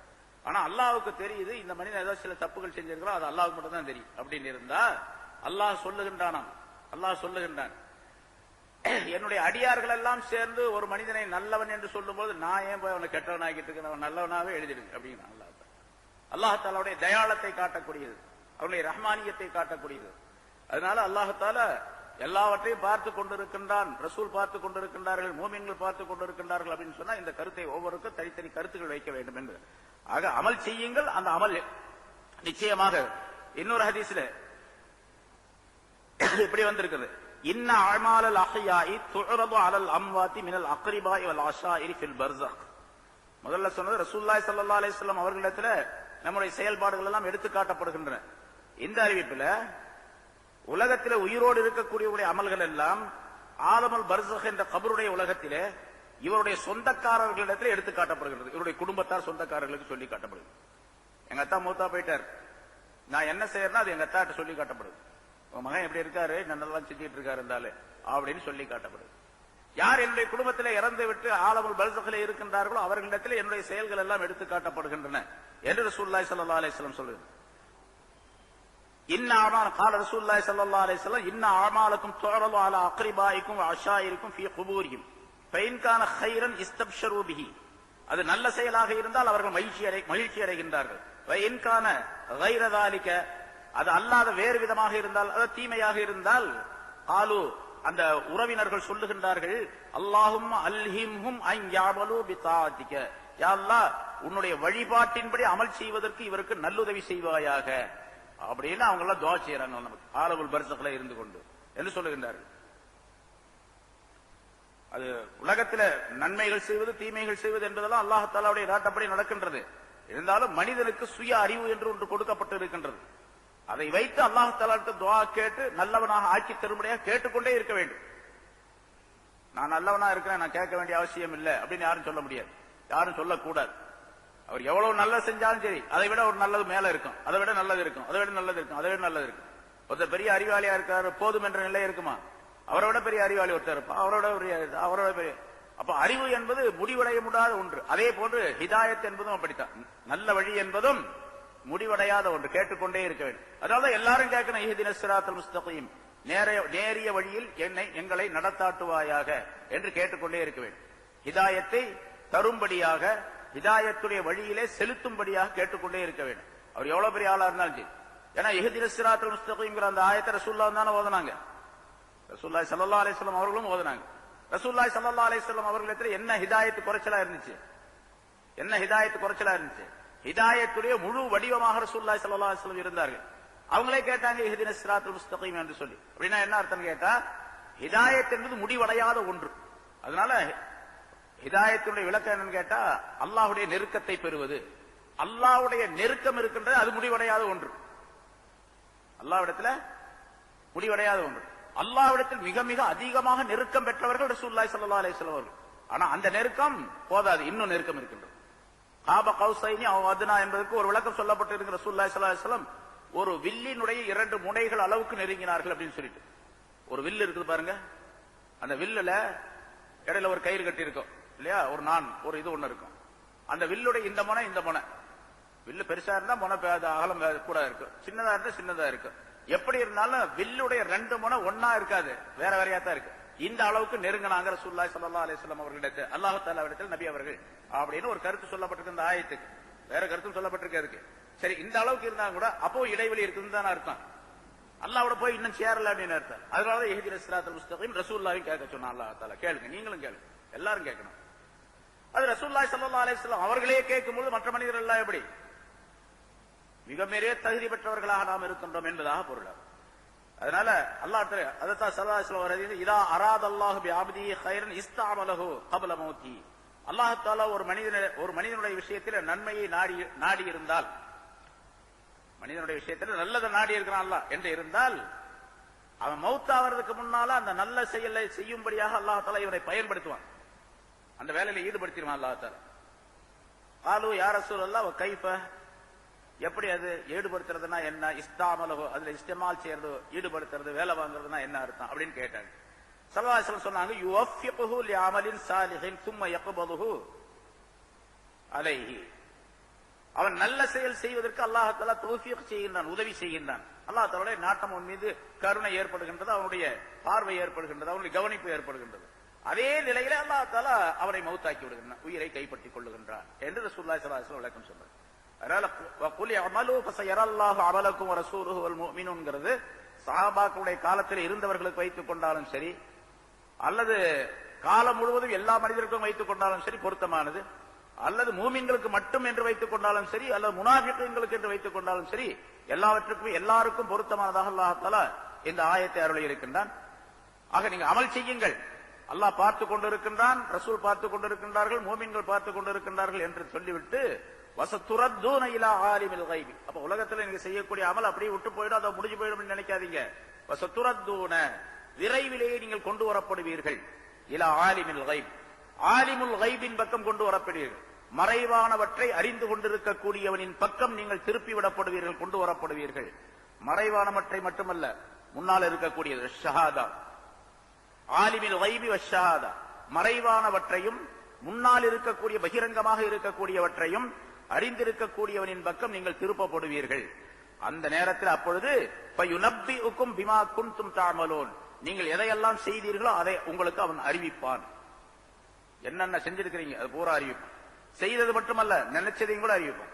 நம்ம என்ன மனசுல நினைச்சோமோ அதை. என்னால இன்னல்லாஹ அலீமும் பிதாத்தி சுதூர், நெஞ்சங்களிலே உள்ளவற்றை எல்லாம் அவன் அறிந்து கொண்டிருக்கின்றான் என்று அல்லாஹ் தஆலா தன்னை பற்றி சொல்லுகின்றான். ஆகவே எல்லாவற்றையும் அல்லாஹ் தஆலா தெரிந்து வைத்திருக்கின்றான், பதிவு செய்து வைத்திருக்கின்றான். அதனால் பூராவற்றையும் அல்லாஹ் தஆலா உங்களுக்கு சொல்லி காட்டுவாங்க. ஆலிமுல் கைபி வஷ்ஷஹாதா, அதனால அவனை விட்டு எந்த இதுவும் மறையாது. இந்த வானத்திலே பூமியிலே இந்த பிரபஞ்சத்திலே எந்த இடத்திலே எந்த அணு இருந்தாலும் சரி அத்தனையும் அல்லாஹ் தெரியும். அதன்படி அல்லாஹ் உங்களை நடத்தாட்டுவான், உங்களுக்குள்ள விஷயங்களை சரி செய்து கொடுப்பான் என்று அல்லாஹ் குறிப்பிடுகின்றார். அடுத்து முனாஃபிகீன்களை பற்றிய மற்றொரு கருத்தை அல்லாஹ் சொல்லுகின்றார். அதாவது முதல்ல ரெண்டு விதமான முனாஃபிகீன்கள் ரெண்டு விதமாக அல்லாஹ் சொல்லி காட்டினார். ஒரு கூட்டத்தார் மரது அலன் நிஃபாக், நிஃபாக் என்ற நயவஞ்சகத்தனத்தின் மீதே அவர்கள் இருந்து கொண்டு இருப்பார்கள், பிடிவாதமாக அதிலே இருப்பாங்க. இரண்டாவது சாரார் அவங்க முதல்ல ரசூலுல்லாஹி ஸல்லல்லாஹு அலைஹி வஸல்லம் அவர்களுக்கு மாற்றம் செஞ்சிட்டாங்க, தபூக்கு போருக்கு போகாம இருந்துட்டாங்க. இருந்தாலும் அல்லாஹ் தஆலாவுடைய இந்த விஷயம் வந்த உடனே தெரிஞ்ச உடனே அவங்க தௌபா செய்தார்கள். அதுல சில பேர் ஒரு 7 பேர் சொல்லப்பட்டது.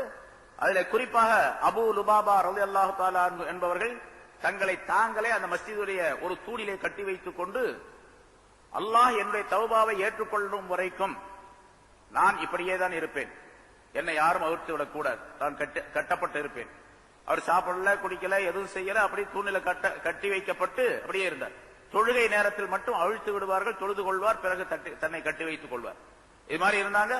அல்லாஹ் தஆலா அவருடைய தௌபாவை ஏற்றுக்கொண்டதாக அறிவித்தான். ரசூலுல்லாஹி ஸல்லல்லாஹு அலைஹி வஸல்லம் தங்களுடைய கையாலே அவிழ்த்து விட்டார்கள் என்ற வரலாறு சென்ற வாரம் சொல்லப்பட்டது. இப்படி ஒரு சாரார் முதல் ரசூலுல்லாஹி ஸல்லல்லாஹு அலைஹி வஸல்லம் அவருடைய சொல்லுக்கு மாற்றம் செஞ்சிட்டாங்க. ஆனா கவலை வந்துருச்சு, பயம் வந்துருச்சு. பிறகு தௌபா செய்தார்கள். அதன் காரணமாக அல்லாஹ் தஆலா அவருடைய தௌபாவை ஏற்றுக்கொண்டு நல்லடியார்களாக அல்லாஹ் தஆலா அவர்களை ஆக்கி வைத்தான் என்ற விஷயம் சொல்லப்பட்டது. மூன்றாவது ஒரு சாரார் இங்கே சொல்லப்படக்கூடியவர்கள் வாஹரூன முர்ஜவுன லி அம்ரில்லாஹி. ஆயத்துடைய தொடரிலே முனாஃபிகீன்கள் தபூக்கு போருடைய சமயத்தில் தபூக்கு போருக்கு போகாமல் இருந்தவர்களிலே 3 விதமான நபர்கள் குறிக்கப்படுகின்றார்கள். இங்கே 2 விதம் முன்னால் சொல்லப்பட்டது.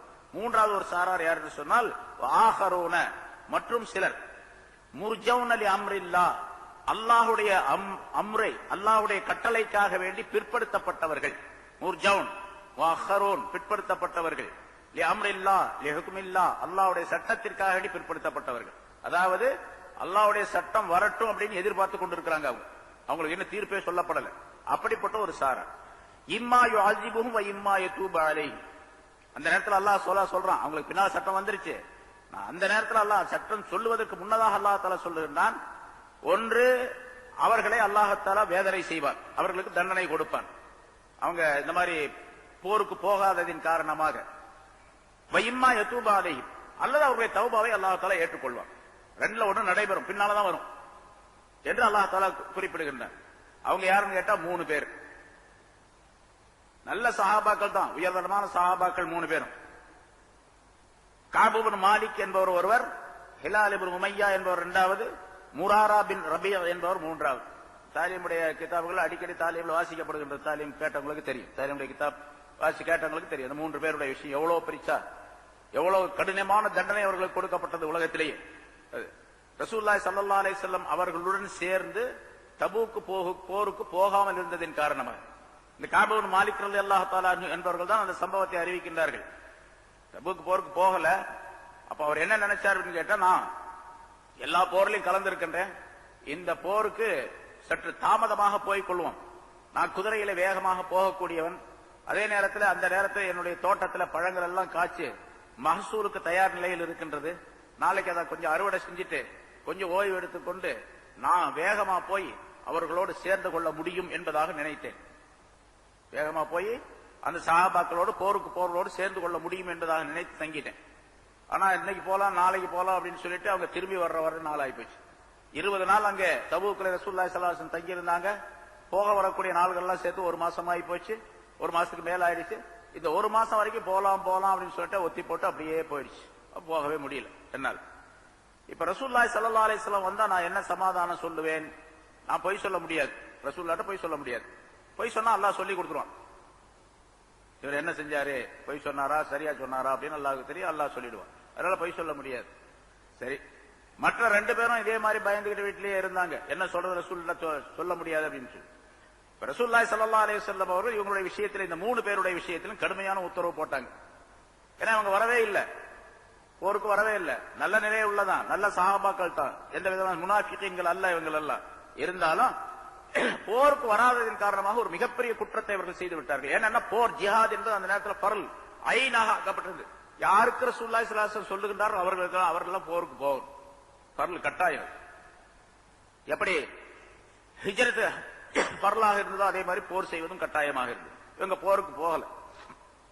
ரசூலுல்லாஹி ஸல்லல்லாஹு அலைஹி வஸல்லம் உத்தரவு போட்டாங்க, அவங்க கூட யாருமே பேசக்கூடாது அப்படின்ட்டு. 3 பேருடன் யாரும் பேசக்கூடாது. ரசூலுல்லாஹ் போய் ஒருத்தர் பேசக்கூடாதுன்னு சொன்னா எப்படி என்ன அர்த்தம்? ஸல்லல்லாஹு அலைஹி வஸல்லம் எப்படி சொல்லிருக்காங்க, உன்னுடைய எதிரியாக இருந்தாலும் சரி அவர்கிட்ட நீ பேசாம இருக்காது அப்படின்னாங்க. ஒரு மூமின் இன்னொரு மூமினுடன் பேசாமல் 3 நாளைக்கு இருப்பது ஹராம் அப்படின்னு சொன்னாங்க. 3 நாளைக்கு மேல இருக்கக்கூடாது அப்படின்னாங்க. எப்படியாவது சமாதானமாகி பேசிக்கணும் அப்படின்னாங்க. இவ்வளவெல்லாம் சொல்லி இருக்கக்கூடிய ரசூலுல்லாஹி ஸல்லல்லாஹு அலைஹி வஸல்லம் தன்னுடைய சஹாபாக்கள்ல 3 பேரை பார்த்து 3 பேத்துக்கு நீங்க யாரு அவர்கிட்ட பேசாதீங்க மட்டுமல்ல யாரும் சலாமே சொல்லக்கூடாது அப்படின்ட்டாங்க. இது மாலிக் ரலியல்லாஹு தஆலா அவங்க சொல்றாங்க, உலகத்திலே இது போற ஒரு தண்டனையே கிடையாது, வேற எதுவும் தண்டனை கிடையாது. சலாமே யாரு பார்த்தாலும் சலாம் சொல்றது, நாங்க எல்லாம் ஒதுக்கப்பட்டு விட்டோம். சரி, பேசக்கூடாது சலாம் சொல்லக்கூடாது என்பது மட்டுமல்ல, அவருடைய மனைவியுடன் சேரக்கூடாதுன்னு சொல்லிடுங்க. மனைவியுடன் சேரக்கூடாது அப்படின்னு சொல்லி அப்ப இவர் கேட்டார், மற்ற சஹாபாக்கிட்ட கேட்டு விடுறார், அப்படின்னா என்னுடைய மனைவியை நான் தலாக் சொல்லிடலாமா? தலாக் எல்லாம் சொல்ல வேண்டியது இல்லை.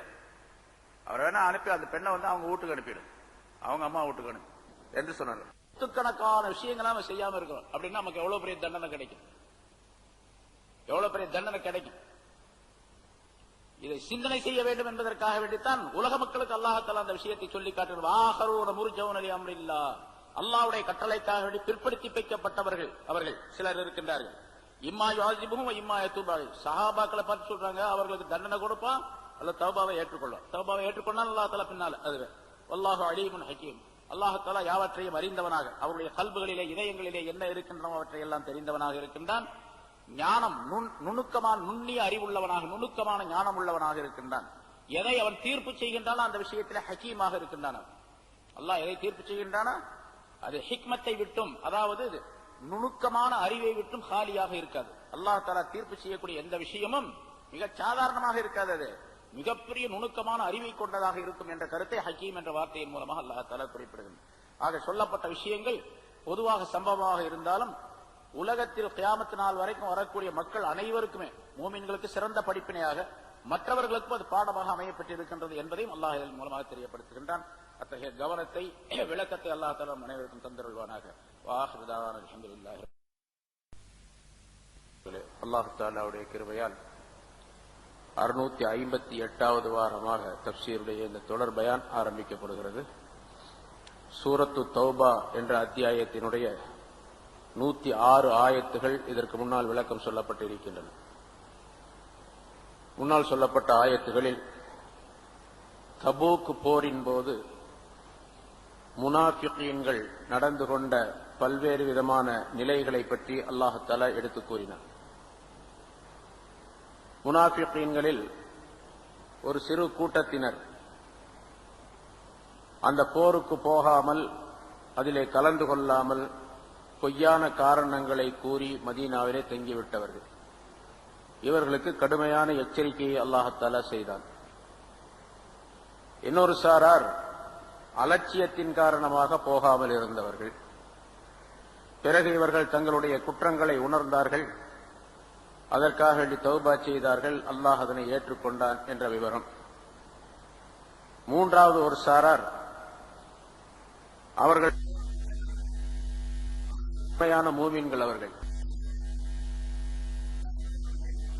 இருக்கின்றார்கள். இருந்தாலும் இந்த போரிலே போய்க் கொள்ளலாம் என்பதாக ஒரு அலட்சியத்தின் நிமித்தமாக அவர்கள் இருந்து விட்டார்கள். போக முடியாத சூழ்நிலையை அல்லாஹ் ஏற்படுத்தி விட்டார். அவர்கள் ஒரு 3 பேர், குறிப்பாக அந்த 3 நபர்கள் அல்லாஹ் தஆலாவினால் எந்த தீர்ப்பும் செய்யப்படாமல் பிற்படுத்தி வைக்கப்பட்டவர்கள்.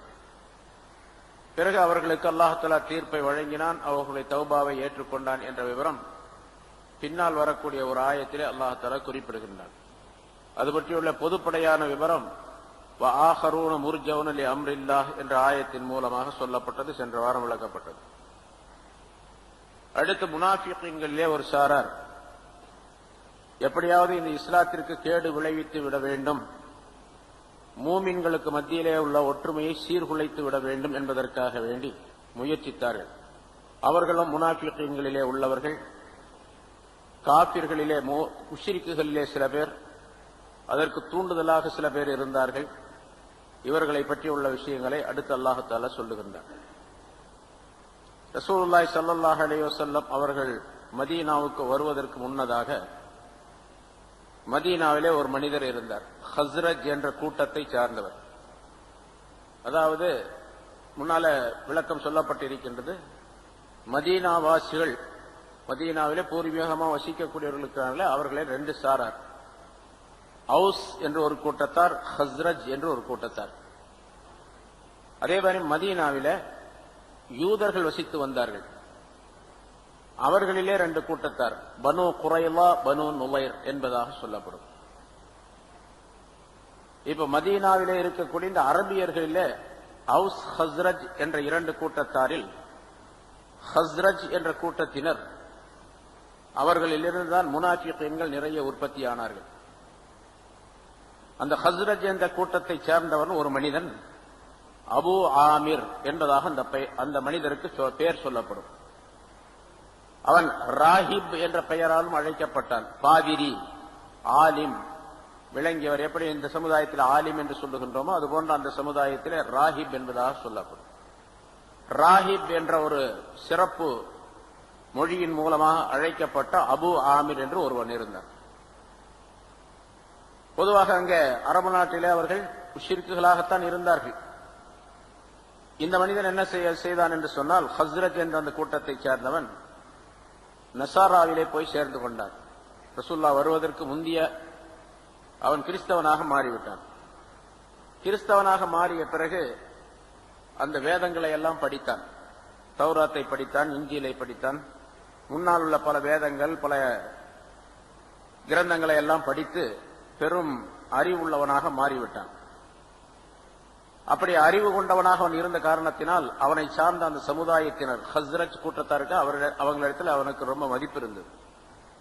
மதம் மாறினாங்க கூட மதிப்பு அவனை பற்றி இருந்தது. ரசூலுல்லாஹி ஸல்லல்லாஹு அலைஹி வஸல்லம் மதீனாவுக்கு வந்த பின்னால மக்கள் எல்லாம் இஸ்லாத்தை தழுவ ஆரம்பித்தார்கள். நிறைய பேர். ஒவ்வொரு நாளும் இஸ்லாம் வளர்ந்து கொண்டே வந்தது. இது அவனுக்கு பொறுக்க முடியவில்லை. இதற்கு இடையில பத்ரு போரும் வந்தது. ஹிஜ்ரி 2வது வருஷம். அதிலே எதிரிகளுடைய கூட்டத்தாரோடு, குஃபார்களுடைய குறைஷி கூட்டத்தார் மக்காவாசிகளோடு அவன் சேர்ந்து கொண்டான், அபு ஆமிர் என்பவன். ஆனாலும் அங்கே பெரும் தோல்வி ஏற்பட்டதின் காரணமாக அவனால் முஸ்லிம்களை, இஸ்லாத்தை ஒன்றும் செய்ய முடியவில்லை. இப்படியே ஒவ்வொரு போரிலும் எதிரிகளோடு கலந்து கலந்து இஸ்லாத்திற்கு எதிராகவே போரிட்டார். ஹுனைன் போர் வரைக்கும் அவருடைய இந்த தொடர் முயற்சி நடந்தது. மக்கா வெற்றிக்கு பின்னால் அடுத்து ஹுனைன் போர், ஹிஜ்ரி 8வது ஆண்டு. அதற்கு பிறகு அவன் இது இப்படியே தொடர்ந்து தோல்வியாக கொண்டே வருகின்றது, இஸ்லாம் வளர்ந்து கொண்டே போகின்றது, முகமது வெற்றி பெற்றுக் கொண்டே வருகின்றார் என்பதாக நினைத்து இதற்கு ஏதாவது ஒன்று செய்ய வேண்டும் என்பதாக சொல்லி அவன் அந்த அரபு நாட்டில் இருந்து ரோம் நாட்டிற்கு சென்றான். அங்கிருந்து ரோமாபுரியில் உள்ள அரசனோடு போய் பேசினான். உஹது போரிலும் கூட இவனுடைய மிகப்பெரிய சூழ்ச்சி அங்கே நடைபெற்றது என்பதாக உஹது போரை பற்றியுள்ள செய்தியிலே குறிப்பிடப்பட்டிருக்கின்றது. ரசூலுல்லாஹி ஸல்லல்லாஹு அலைஹி வஸல்லம் அவர்களும் சஹாபாக்களும் உஹது என்ற அந்த இடத்திற்கு வருவதற்கு முன்னதாக எதிரிகள் அங்கே வந்து விட்டார்கள். அவர்களோடு இவனும் இருந்தான், அபு ஆமிரும் இருந்தான். முஸ்லிம்கள் அங்கே வந்து தங்குவார்கள், இவர்கள் இங்கே தங்கி இருக்கிறாங்க, முஸ்லிம்கள் அந்த இடத்துல எதிரில் வந்து தங்குவார்கள் அப்படிங்கிறது தெரியும். அதனால முஸ்லிம்கள் தங்கக்கூடிய அந்த இடத்துல மறைமுகமாக சில குழிகளை பறித்து வைத்து அதன் மீது பொய்யான ஒரு பந்தலை, ஒரு மண்ணை தூவி வைத்திருந்தான். பல இடங்கள்ல குழி பறிச்சு, இப்ப எப்படி கண்ணி வெடி வைக்கிறாங்களோ அது மாதிரி அந்த காலத்துல சில குழிகளை பறித்து மேல போட்டு செத்த சாதாரண மூடிடுறது. வேகமா வந்து அது உள்ள விழுந்துருவாங்க. இந்த யானைகளை பிடிக்கிறதுக்கு, புலியை பிடிக்கிறது, சிங்கத்தை பிடிக்கிறதுக்கு போடுவாங்கல்ல பொய் பந்தல் அப்படின்னு சொல்லிட்டு, அது மாதிரி ஒன்னு செஞ்சிருந்தான். பல குழிகளை தோண்டி வச்சிருந்தான். அவன் தோண்டி வைத்த குழியிலே ஒன்றில் தான் ரசூலுல்லாஹி ஸல்லல்லாஹு அலைஹி வஸல்லம் விழுந்துட்டாங்க போரின் போது. விழுந்ததுனாலதான் அந்த முகத்துல காயம் ஏற்பட்டது. எதிரிகளிலிருந்து ஒருவன் விட்டு அம்பின் காரணமாகத்தான் அவருடைய பல் ஷஹீதாக்கப்பட்டது. 2 பல்லு அம்பினால் ஷஹீதாக்கப்பட்டது பல்லு. குழியினால், குழியில விழுந்ததின் காரணமாக முகத்திலே காயம் ஏற்பட்டு விட்டது. காயம் ஏற்பட்ட உடனே தான் ரசூலுல்லாஹி ஸல்லல்லாஹு அலைஹி வஸல்லம் அவர்கள் சொன்னார்கள், தன்னுடைய சமுதாயத்திற்கு அனுப்பப்பட்ட ஒரு நபியினுடைய முகத்தை காயமாக்கிய மனிதன் வெற்றி பெற மாட்டான் என்பதாக சொன்னார்கள். அந்த நேரத்தில் ஜிப்ரீல் அலைஹிஸ்ஸலாம் அவர்கள் அப்படி சொல்லக்கூடாது என்பதாக தடை செய்தார்கள் என்ற காரணத்தினால் பிறகு ரசூலுல்லாஹி ஸல்லல்லாஹு அலைஹி வஸல்லம் சொன்னார்கள், அல்லாஹு மக்ஃபிர் லி கௌமி ஃபஇன்னஹும் லா யஅலமூன் என்பதாக திரும்ப துஆ செய்தார்கள் என்பதாக குறிப்பிடப்படுகின்றது. ஆக முதல்ல ஒரு சாபத்தை வார்த்தையை சொன்னார்கள், அது உங்களுக்கு தகுதி அல்ல, அவன் செய்யறது வேற, செஞ்சுட்டு போகட்டும், அவன் அறிவில்லாதவன் செய்கின்றான், நீங்க நபி ரசூல் அல்லாஹ்வுடைய ஹபீப், நீங்க அப்படி செய்யக்கூடாது. ரசூல் ஸல்லல்லாஹு அலைஹி வஸல்லம் அந்தஸ்துக்கு அப்படி சாபம் எல்லாம் சொல்லக்கூடாது. அதனாலதான் அல்லாஹ் பிறகு சொன்னாங்க, அல்லாஹ் மக்ஃபிர் லி கௌமி ஃபஇன்னஹும் லா யஅலமூன், என்னுடைய சமுதாயத்தினரை மன்னித்து விடுவாயாக, அவர்கள் அறியாமல் செய்கின்றார்கள் அப்படின்னு சொன்னாங்க. இப்போ அப்படி பல்வேறு விதமான துன்பங்களை, அதாவது இடையூறுகளை செய்து கொண்டிருந்தான் இந்த அபு ஆமிர் என்பவர். ஹுனைன் போர் வரைக்கும் இருந்தான். அதுக்கு பின்னால் அங்கிருந்து ரோமாபுரிக்கு போனான். இதுக்கு இடையில ஒரு நாள் ரசூலுல்லாஹி ஸல்லல்லாஹு அலைஹி வஸல்லம் அவர்களையும் மதீனாவில சந்தித்தானவர். நேரடியாக போய் சந்திச்சு, நீங்க சொல்லக்கூடிய தீன் என்பது என்ன, இந்த இஸ்லாம் என்பது என்ன, இது ஆரம்பத்திலே கேட்டான் அல்லது இடையில கேட்டான் என்பதாக பல கருத்துக்கள் சொல்லப்பட்டிருக்கின்றன. நீங்க சொல்லக்கூடிய இந்த தீன் என்ன அப்படின்னு கேட்டான். ரசூலுல்லாஹி ஸல்லல்லாஹு அலைஹி வஸல்லம் அவர்கள் சொன்னார்கள், இது இப்ராஹிம் அலைஹிஸ்ஸலாம் அவருடைய மார்க்கத்திலிருந்து தொடர்ந்து வந்திருக்கக்கூடிய மிக நேர்மையான, வெண்மையான, மிகச்சரியான ஒரு மார்க்கம் நான் சொல்லுவது அப்படின்னு சொல்லி ரசூலுல்லாஹி ஸல்லல்லாஹு அலைஹி வஸல்லம், ஏன்னா இப்ராஹிம் அலைஹிஸ்ஸலாம் அவர்களை பற்றி அந்த அரபு நாட்டுக்காரர்களுக்கு எல்லாருக்கும் நன்றா தெரியும். இப்ராஹிம் அலைஹிஸ்ஸலாத்துடைய சந்ததியில் வந்தவர்கள் நாங்கள் என்பதாக அவர்கள் சொல்லிக் கொண்டிருந்தார்கள். நாங்கள்லாம் இப்ராஹிம் அலைஹிஸ்ஸலாம் அவருடைய வழியில தான் இருக்கிறோம் அப்படின்னு சொன்னாங்க. அதனாலதான் இப்ராஹிம் அலைஹிஸ்ஸலாம் மாதிரி ஒரு சிலையும் செஞ்சு வச்சு வணங்கினாங்க. எங்க இப்போ ரசூலுல்லாஹி ஸல்லல்லாஹு அலைஹி வஸல்லம் சொன்ன உடனே அவன் சொன்னான், அபு ஆமிர் சொன்னான், நானும் அந்த மார்க்கத்தில் தான் இருக்கிறேன் அப்படின்னு சொன்னான். நானும் அந்த மார்க்கத்தில், ஆனா அலைஹா. ரசூலுல்லாஹி ஸல்லல்லாஹு அலைஹி வஸல்லம் சொன்னாங்க, இன்னக லஸ்தா அலைஹா, நீ அந்த மார்க்கத்தில் கிடையாது அப்படின்னு. அவன் சொல்றான், நான் அந்த மார்க்கத்தில் தான் இருக்கேன். ரசூலுல்லாஹி சொல்றாங்க, நீ அந்த மார்க்கத்தில் கிடையாது. இல்ல இல்ல, நான் அந்த மார்க்கத்தில் தான் இருக்கிறேன். நீங்க தான் என்ன பண்ணீங்க, இப்ராஹிம் அலைஹிஸ்ஸலாத்துடைய மார்க்கத்துல புதுசா சில விஷயங்கள்லாம் புகுத்தி உள்ள நுழைச்சு மக்களை வழி எடுத்துட்டு இருக்கிறீங்க அப்படின்னு சொன்னான். வலாக்கின்னக அன்த அத்கல்த ஃபீஹா மா லைஸ மின்ஹா, இப்ராஹிம் அலைஹிஸ்ஸலாத்துடைய மார்க்கத்துல இல்லாத சில விஷயங்களை நீங்க தான் உள்ள புகுத்தி சொல்லிட்டு இருக்கிறீங்க. ரசூலுல்லாஹி ஸல்லல்லாஹு அலைஹி வஸல்லம் அதை மறுத்து சொன்னார், மா ஃபால்து தாலிக், நான் அப்படி செய்யவே கிடையாது அப்படின்னு திருப்பி சொன்னாங்க. வலாக்கின் ஜீத் பிஹா பைதா நகியா, நான் தெளிவான சுத்தமான ஒரு மார்க்கத்தை கொண்டு வந்து மக்களுக்கு சொல்லிக் கொண்டு இருக்கின்றேன் என்பதாக சொன்னார். அப்பொழுதும் அவன் விடல, திரும்ப அதவே சொன்னான். மறுபடி சொன்னான் கடைசியாக அபு ஆமிர் என்ற அந்த மனிதன், அமாத்தல்லாஹு தஆலல் காதிப மின்னா தரீதன் வஹீதா அப்படின்னு ஒரு துஆவுடைய அமைப்புல ஒரு வாசகத்தை சொன்னான். நம்ம ரெண்டு பேத்துல யார் பொய் சொல்லுகின்றார்களோ அவரை, பொய் சொல்லுகிறவரை விரட்டப்பட்டவராக, யாருமே இல்லாத தனித்தவராக அல்லாஹ் தஆலா மௌத்தாக்குவானாக அப்படின்னு அவன் துஆ மாதிரி ஒரு வார்த்தை சொன்னான். நான் சொல்றேன் ரைட் அப்படின்னு சொல்லிட்டு, நீங்க நான் இருக்கிறது ரைட்டுங்கிறீங்க. நம்ம ரெண்டு பேர்ல யார் பொய்யன், யார் பொய்யனாக இருக்கின்றாரோ அவரை அல்லாஹ் தஆலா கடைசியில மௌத்தாக்கும் பொழுது ஊரை விட்டு, நாட்டை விட்டு, மக்களை விட்டு விரட்டப்பட்டவனாகவும் தனிமையானவனாகவும், யாரும் கூட இல்லாம தனித்து மௌத்தாகக்கூடிய சூழ்நிலை அல்லாஹ் உருவாக்குவானாக அப்படின்னு அவன் துஆ செய்தான். அம்மலன் நபி ஸல்லல்லாஹு அலைஹி வஸல்லம் ஸல்லல்லாஹு அலைஹி வஸல்லம் ஆமீன் சொன்னார்கள். கூட்டு துஆ இருக்கா இல்லையா? ரசூலுல்லாஹ் ஆமீன் சொல்லி இருக்கிறாங்க. அவன் சொன்னதுக்கு, ஒரு முஷ்ரிக் சொன்னதுக்கு ஆமீன் சொன்னார். கடைசியில் அதே நிலவரம் ஏற்பட்டுச்சு, பின்னால் அந்த சம்பவம் சொல்லப்படும். அந்த மனிதன் எங்கிருந்து ரோமுக்கு போனான். போய் அங்கிருந்த அரசர், ரோமாபுரி அரசரோடு பேசினான். இந்த மாதிரி நாங்க எங்க நாட்டில் ஒரு ஆள் வந்திருக்கிறார், அவர் புதுசா ஒரு மார்க்கத்தை சொல்றார், அதுக்கு அவரோடு போரிட வேண்டும், அவருடைய மார்க்கத்தை அழிக்க வேண்டும், அவரை ஒழிக்க வேண்டும், அவரை சார்ந்தவர்களை இல்லாமலாக்க வேண்டும் என்பதற்காக நீங்க உதவி செய்யுங்க அப்படின்னு சொன்ன. சரி, நான் படை தர்றேன் அதுக்காக. அதை எதிர்பார்த்துக்கிட்டு இருக்கிறான் அந்த ரோமாபுரி மன்னன். அந்த நேரத்தில் தான் தபூக்கு போர் நடந்ததுக்கு பின்னால, அந்த இந்த நிகழ்ச்சிக்கு பின்னால, அந்த நேரத்தில் தான் ரோமாபுரி அரசன் 2 லட்சம் படைகளோடு முஸ்லிம்களை தாக்குவதற்காக வேண்டி வந்து தபூக் என்ற இடத்துல தங்கி இருக்கின்றார் என்று கேள்விப்பட்டார்கள் ரசூலுல்லாஹி ஸல்லல்லாஹு அலைஹி வஸல்லம். கேள்விப்பட்ட உடனே மக்கா மதீனாவிலே தங்களுடைய படைகளை தயார் பண்ணினார்கள். 30,000 பேர்கள் கொண்ட 30,000 சஹாபாக்களை கொண்டு ஒரு படையுடன் ரசூலுல்லாஹி ஸல்லல்லாஹு அலைஹி வஸல்லம் தபூக்கு போனாங்க அப்படின்னு வரலாறு முன்னால் சொல்லப்பட்டது. சரி, இப்போ அந்த மனிதன் அப்படி அபு ஆமிர் அங்க போய் சொன்னா, அவர் உதவி செய்வதாக அந்த மன்னன் சொன்னான். பிறகு இவனுடைய கூட்டத்தை சார்ந்தவர்கள், இவனுடைய சாட்சிகள், இவனுடைய சகாக்கள், மதீனாவில் இருக்கக்கூடிய இவனுடைய சகாக்களுக்கு ஒரு கடிதம் எழுதினான். இந்த மாதிரி ஒரு படையுடன் நான் வரப்போறேன், அதுக்கு முன்னால் நீ என்ன பண்ணு கேட்ட, நான் வந்து கொஞ்ச நாள் தங்கி ஒரு இடத்துல இந்த நிலவரங்களை எல்லாம் கவனிக்க வேண்டும் என்பதற்காக வேண்டி நீங்கெல்லாம் சேர்ந்து ஒரு மஸ்ஜிதை கட்டுங்க. அந்த மஸ்ஜித் எங்க இருக்குன்னு கேட்டா, முத ரசூலுல்லாஹி ஸல்லல்லாஹு அலைஹி வஸல்லம் கட்டினாங்கல்ல குபாவுல, அதுக்கு பக்கத்திலேயே இருக்கணும் அந்த மஸ்ஜித். முதல்ல ரசூலுல்லாஹ் கட்டின குபா மஸ்ஜிதுக்கு பக்கத்திலேயே நீங்க ஒரு மஸ்ஜிதை கட்ட வேண்டும் என்பதாக ஒரு கடிதம் எழுதினார். ஒரு 12 பேர் அவனுடைய கூட்டத்தில் இருந்தாங்க, இவனை சார்ந்தவர்கள், இவனுக்கு ஆதரவாளர்கள். ஏன்னா உலகத்துல எவ்வளவு பெரிய அயோக்கியனா இருந்தாலும் சரி, அவனுக்கு ஒரு கூட்டம் இருக்கும் பின்னால். இவ்வளவு பெரிய அயோக்கியத்தனம் பண்றானே, இவனுக்கு பின்னால எவ்வளவு நல்லா இருக்கிறாங்களே அப்படின்னு நம்ம ஆச்சரியப்படுவோம். ஆனா அவனுக்கு பின்னால் அவன் செய்யறதான் சரின்னு ஒரு கூட்டம் இருக்கு, நிறைய பாக்குறோமா இல்லையா? அது மாதிரி இவனுக்கு ஒரு கூட்டம், தனி கூட்டம் இருந்தது.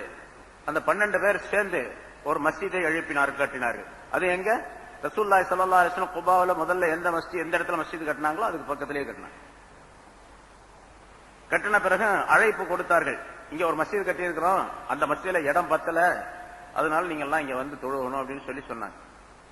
சொன்னது மட்டுமல்லாமல் அதுக்குள்ள அந்த அபு ஆமீர் வந்தான், வந்து அங்க தங்கியிருந்தான் குபாவுல. இந்த மஸ்ஜிதை கட்டியவர்கள் ரசூலுல்லாஹி ஸல்லல்லாஹு அலைஹி வஸல்லம் அவர்களிடத்துல போய், இந்த மாதிரி நாங்க ஒரு மஸ்ஜித் கட்டி இருக்கிறோம், அங்க குபாவில் இருக்கக்கூடிய அந்த மக்களுக்கு இடம் போதவில்லை என்ற காரணத்தினாலும், தாங்க அமைத்திருக்கக்கூடிய அந்த மஸ்ஜிதுக்கு கொஞ்சம் தூரமாக வர வேண்டும் என்ற காரணத்தினாலும் பக்கத்திலேயே ஒரு மஸ்ஜிதை கட்டி மக்கள் எல்லாம் தொழுவதற்காண்டி ஏற்பாடு செஞ்சிருக்கிறோம். அந்த மஸ்ஜிதை தாங்கள் வந்து திறந்து வைக்க வேண்டும். ஏன்னு கேட்டா, முன்னால் உள்ள மஸ்ஜித குபா மஸ்ஜிதை தாங்கள் தான் கட்டி திறந்து வைத்தீர்கள், அங்க இருக்கிறவங்க கட்டினாங்க, தாங்கள் திறந்து வைத்தீர்கள். அதே போன்று இந்த மஸ்ஜிதையும் தாங்கள் தான் திறக்க வேண்டும் என்பதாக அவர்கள் சொல்லிக் கொண்டார்கள்.